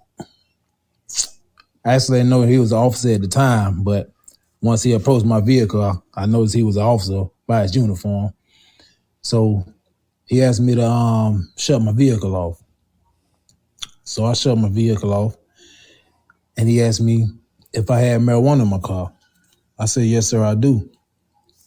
He told me to get out the car. So I'm thinking, like, get out the car? I said, get out the car for what? He said, get out of the effing car. So in my head, I'm thinking, here go this bull, you know what I'm saying? So as I proceed to get out of the car, he shuts me in the car door. So now I'm sitting in the car door. He holding me in the car door, and I have a satchel around my neck. He grabs for my bag and asks me if I have a pistol. I said, no, sir, I don't have a pistol. I have my medical marijuana license. So not once did he ask me if I had license. Not once is he had me for my registration. Not once did he ask me if I had my medical marijuana license. But you asked me if I had marijuana in the car. So he proceeded to tug on my bag around my neck. So I say, sir, you don't have to pull my bag. If you want the bag, I'll give you the bag. As I proceed to grab the bag from around my neck, he grabs my wrist and tells me to stop resisting. As he does that, we start going down to the ground. Now they beating me. I have video of all of this. And it's some real touching video. I hear my 17-year-old daughter was the brave one to stand there and video this while these officers was doing this to me. And I ain't no angel. I've done my dirt, but at this time I was working, driving forklifts. I lost my job behind this. I had a bond out of jail, and I just had surgery 3 days ago. Well, actually 4 days was Monday. I just had surgery Monday behind this incident as well. So I'm sitting on 6 weeks rest right now. But just as sure as I fight up out of this, I will be back, boots on the ground with my family, fighting for Ronald Green, and as well as the rest of the brothers and the sisters. Yes, sir. Yes, sir. As far as Jaheem, Rasheen, all of them, Michael. It really just powers me up. It breaks me down and powers me up at the same time to hear these mothers talk about their loved ones, their sons, and to be the one to still be there standing here to be able to fight with them. Can I ask you a question, brother? Yes, sir. Would you be willing, and those that are on this line, this podcast is entitled The 10,000 Fearless Tri-State, and our intent is to cover Tennessee, Mississippi, and Arkansas. Yes, sir. Mississippi, West Tennessee, and Eastern Arkansas. And it is our desire to follow the instructions of my spiritual teacher, and I see him as a spiritual father, the Honorable Minister Louis Farrakhan, to get 10,000 men, because we need some numbers, men and women. Yes, sir. 10,000 fearless men and women. Yes, sir. To cover the area, to be a part of what Brother Marquell is going on. Marquell needs numbers. He needs help. One thing the Honorable Minister Louis Farrakhan did at the Million Man March in 1995, he told those almost 2 million brothers to go home and join an organization that's struggling for the good of black people. So this night I'm asking those who are on the line, and it's a considerable number of you on tonight. Thank you all for tuning in and joining. This could potentially be a watershed moment. And we are in the process in the Nation of Islam Holly Springs Study Group of organizing a 10,000 Fearless chapter. But we need brothers and sisters. And we can create an umbrella and a structure, if you will, a construct that will serve to be a buffer and a haven for families that are suffering like this. We need not suffer alone. And I heard the pain in the voices of the sisters and the mothers on this line. I heard the pain of our sisters on the Zoom call I was on with Brother Marquell last night. So we want to go and get people for what Brother Marquell is doing, what we're doing with the 10,000 Fearless, and this will be, by God's grace, our platform to tell our stories, unfiltered, uncut, and unadulterated, where we can begin to get some real outcomes for the benefit of us. Okay? May I say something, Brother Muhammad? Yes, sir. You certainly may, sir. Thank you, King. I just want to let y'all know we're not what we're doing with Ben and Bridget. We're not letting no religion, no respect of person, no credentials stop us from working together. We are 1,000% for Black unity. We will stand with our Muslim brothers, with the boycotts, with whatever they're doing. We're going to stand with our Black Lives Matter brothers. We're going to stand with our 2A community. We're going to stand with the Christian church. We're standing with Black people. There it It's is. time to let go of all of our petty differences. We don't care. I don't care. If you're doing the work, I'm with you. If you're supporting these families, I'm with you. I honestly want Miss Clark, Rasheem Carter. If you can look, brother, real quick. I know the show is running long, Brother, but if you look, can let this Miss is our Tasha Clark time. get in, that's Rasheem Carter's cousin, and tell about him, and also Miss Arlene Robinson. But we're standing with these families. Yes, I don't sir. care who's pushing the message. Stop looking at the messenger Come and on, look man. at the message. We standing with our people. They're Black love, killing black us. power. Did Yes, you sir. not hear me say in Baton Rouge they're uncovering torture houses where they Yes. were taking black men? We're talking about the police. You can Google this on your phone. This is not something I pulled out my butt or the brother Muhammad is doing to get views. No, This is sir. the truth. Absolutely They true. tortured, murdered, raped, beat Michael Jenkins. They beat, tortured, and murdered and stood on him like a dog. Ronald Green, Glenn Foster Jr., Wallace Wilder, Mr. Harris, where her families just went through, just like Breonna Taylor. If we'd have stood up for Breonna Taylor, we'd have already executed the legislation for no-knock warrants, and this wouldn't have happened to her family. I need everyone to understand what we fighting against, and it's gonna take all of us, even you gang members. That's right. You know, CBL, we on the Nat GDs. Turner mind state. Nat Turner turned around and he said, all of y'all who want to go back, turn back now. And the ones that turn back, he shot them. You know, there are some of our people who are going to be against freedom. We are for whoever's for black people, the African descendants of slave, ADOS. We for reparations. We for all of our people who standing up for what's right. We understand the evils. We understand that they killed all our black leaders. They lied about it. We know what they did. We know the atrocities, and we're standing firm on our beliefs. Unafraid. Yes, sir. Yes, sir. Thank you, brother. Thank you. Unafraid. We're going to have the Carter family. I've extended an invitation to them to come on next week for the podcast, and we want to have them on for next week because I knew tonight was going to run long. But brother, I don't mind. I normally stop at 8:30, but I don't have a problem at all because our people. This is the kind of platform my spirit told me, brother, start a podcast because this is how people communicate. People got a smartphone, and all you need is a smartphone to find out what's going on in Mississippi from this day forward, God willing. So who else was on, brother Marquell, that you wanted to get to before we Miss jumped on? Tasha Clark. Miss I Tasha see her. Clark. She's steady climbing. If you see her in the waiting room, and Miss Arlene Robinson, it just sets a pattern. Her son was Devire Robinson.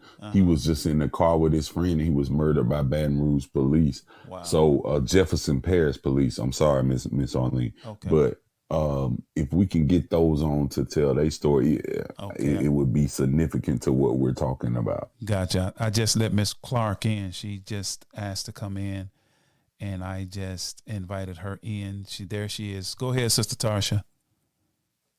Good evening. Good evening, ma'am. I hope all is doing well. All is well. First, I would like to thank you and your platform for having the family on tonight in reference to my cousin, Rasheem Rael Carter. Yes, ma'am. In a long, outdrawn battle, trying to get justice for Rasheem. He was lynched in Taylorsville on October the 2nd of 2022. We are we're coming up to a year's anniversary. We get no response from the police department in Taylorsville. We don't get any feedback, not even from MBI. We're just at a standstill. And in my 48 years of living, I would always hear stories of Black people being lynched and young Black males being killed by the police officers and whatnot. Never in a million years I would have thought it would happen in my family.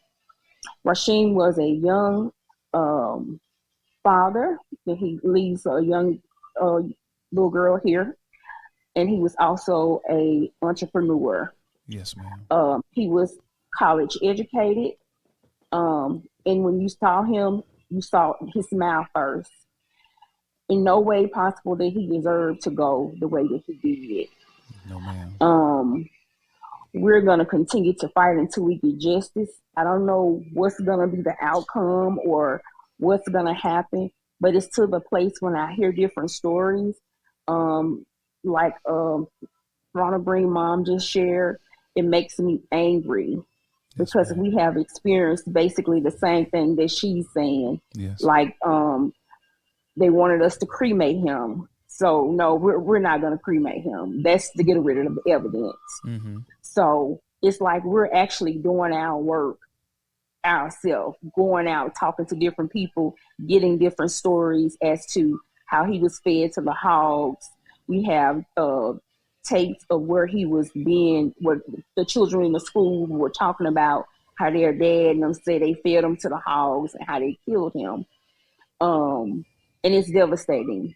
You know, on October the 2nd is my mom's. You just said the children of the I'm sorry. I just had to make sure I heard what I heard. The children of the perpetrators are joking about from how one of the high schools. No, they made it. They was like they was doing a book report, and the teacher was standing at the door, and he was basically explaining to the class as to how Rasheen was killed, and that they fed him to the hogs. So, me knowing the type of person Rasheen is, he fought to the end. He did. He fought to the very end. And you could tell on one of those pictures where he has that piece of stick on his shoulder. It's no transparency there. And it's like we're stuck in one spot. But I know eventually one day we'll get the last say so, and justice will be served, because we're going to continue to fight. We're going to fight until everybody that was responsible for his death will be held accountable. My Lord. Sister, thank you for giving us a thumbnail sketch on, and I would venture to say there's a lot more. Please send our love and greetings to Sister Tiffany, the mother of Rasheen. I will. I was just going to ask you guys to please keep her lifted in prayer, because it's getting harder. Yes, and also his daughter as well. Yes, ma'am. This platform is open to families because these stories, brothers and sisters, they kind of die because people just stop talking about it. But these families live with the pain of this for a lifetime. Exactly. And they have to see these same murderers patrolling their communities. You know someone has murdered your loved one. And it explains. Yes. And we still haven't received all of his remains. We only have what there was showed on the different pictures. They're still finding remains, and we still don't have them. The family still don't have those remains that they recovered after he was buried. You know, it's like we're just at a standstill. Brother Muhammad, this is what I want the FOI to understand, because this family needs y'all, brother. First of all, Rasheen texted his mom as he was being hunted that 3 trucks full of racist white men was trying to kill him. She instructed him to go to the police department. He went to the Taylorsville police department twice.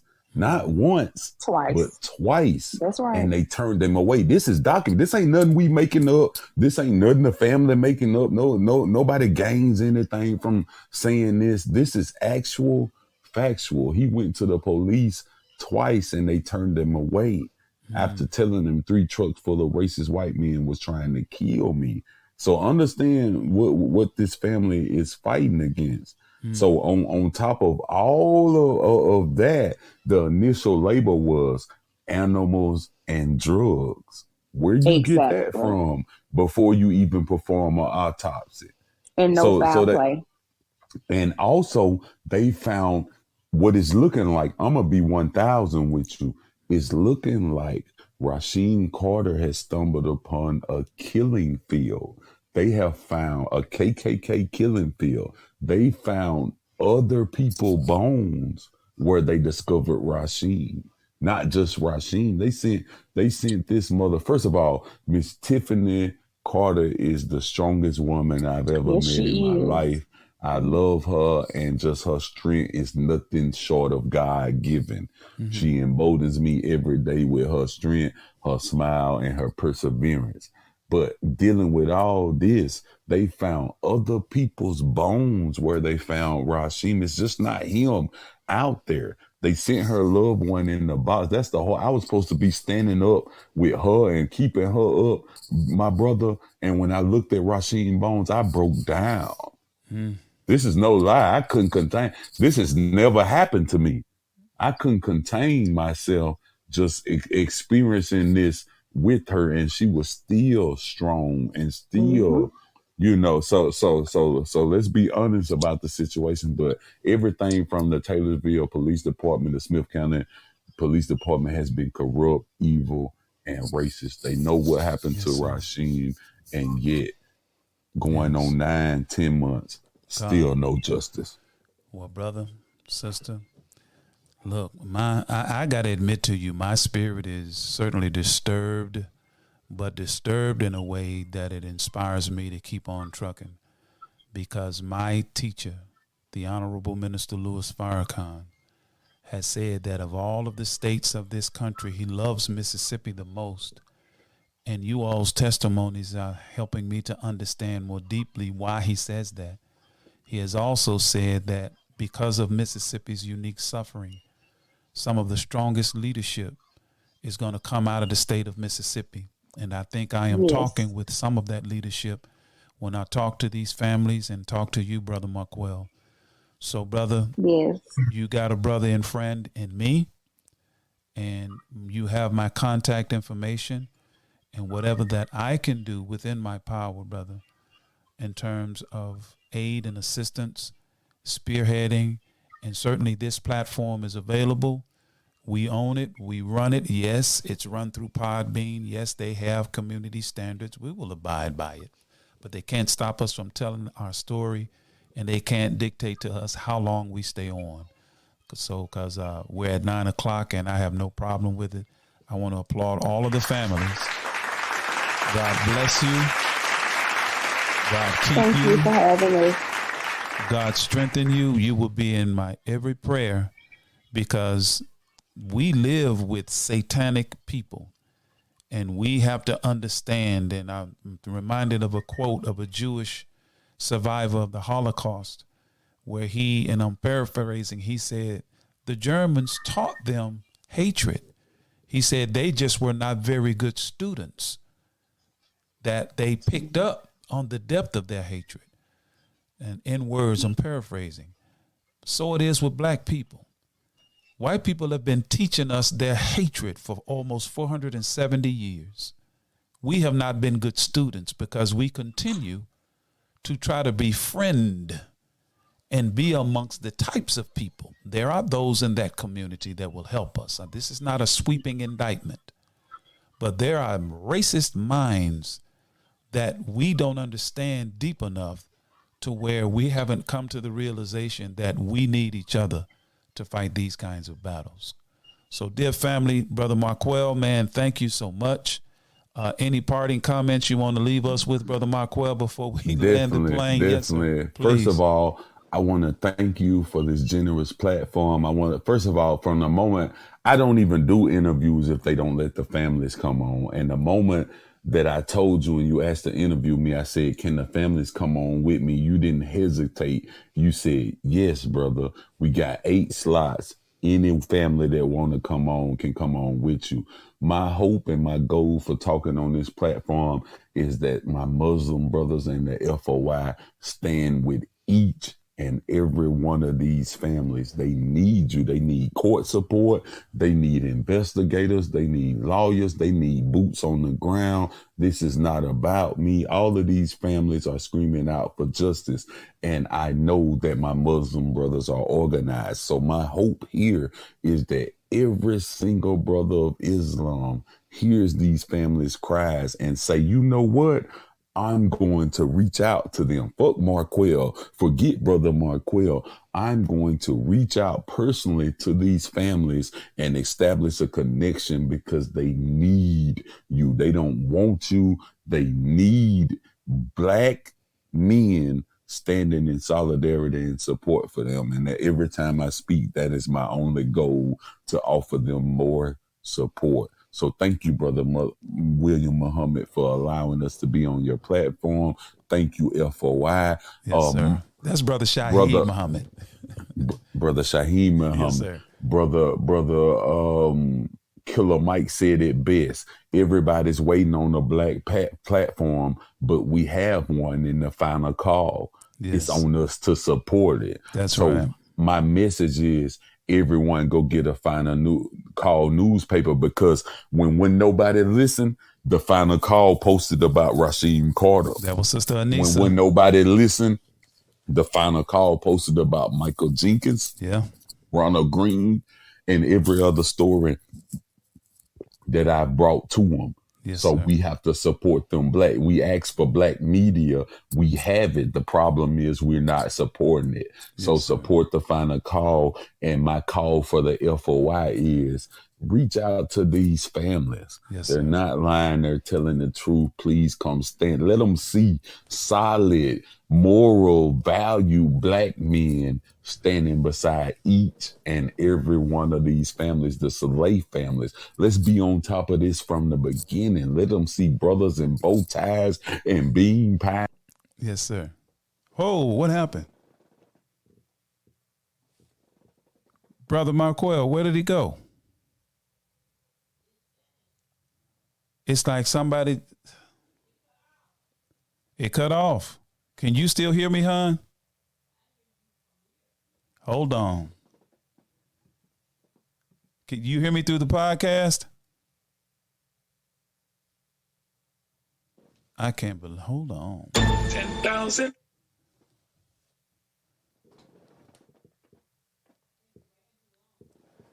Yeah, there was a time limit on it.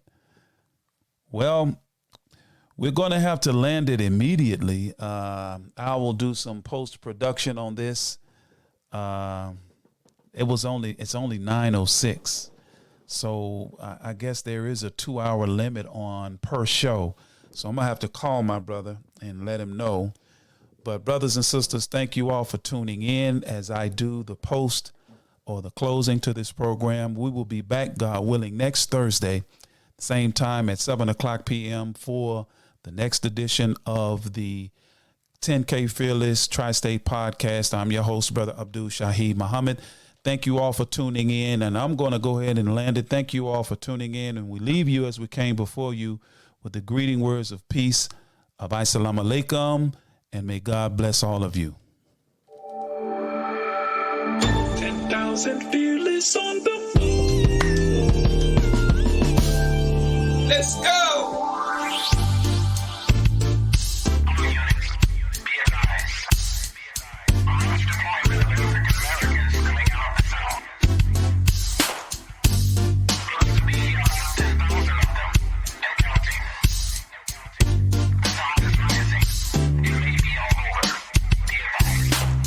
Deep in the delta where the willows grow, in the soil stained by the blood of my ancestors.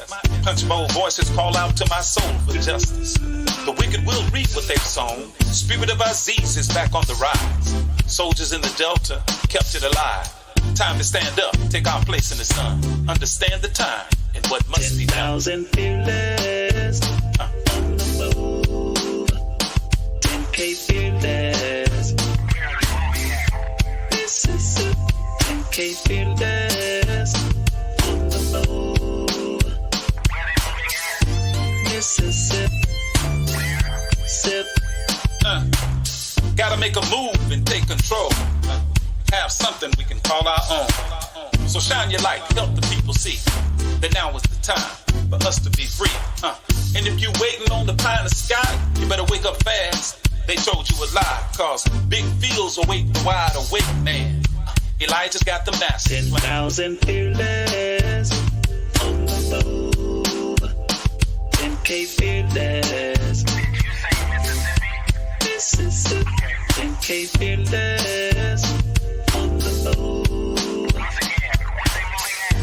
Mississippi. Sip. Injustice, we've had enough. All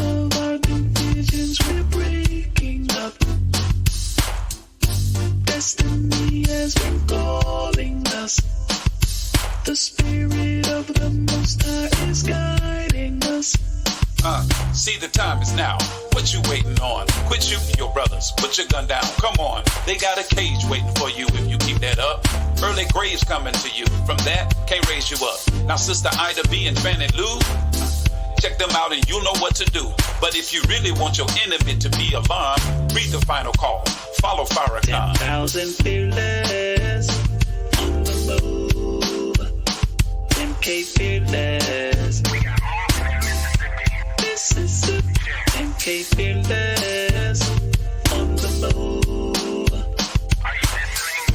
Mississippi. Sip. MK fearless on the move. MK fearless on the move. MK fearless on the move in Mississippi. 10,000 fearless on the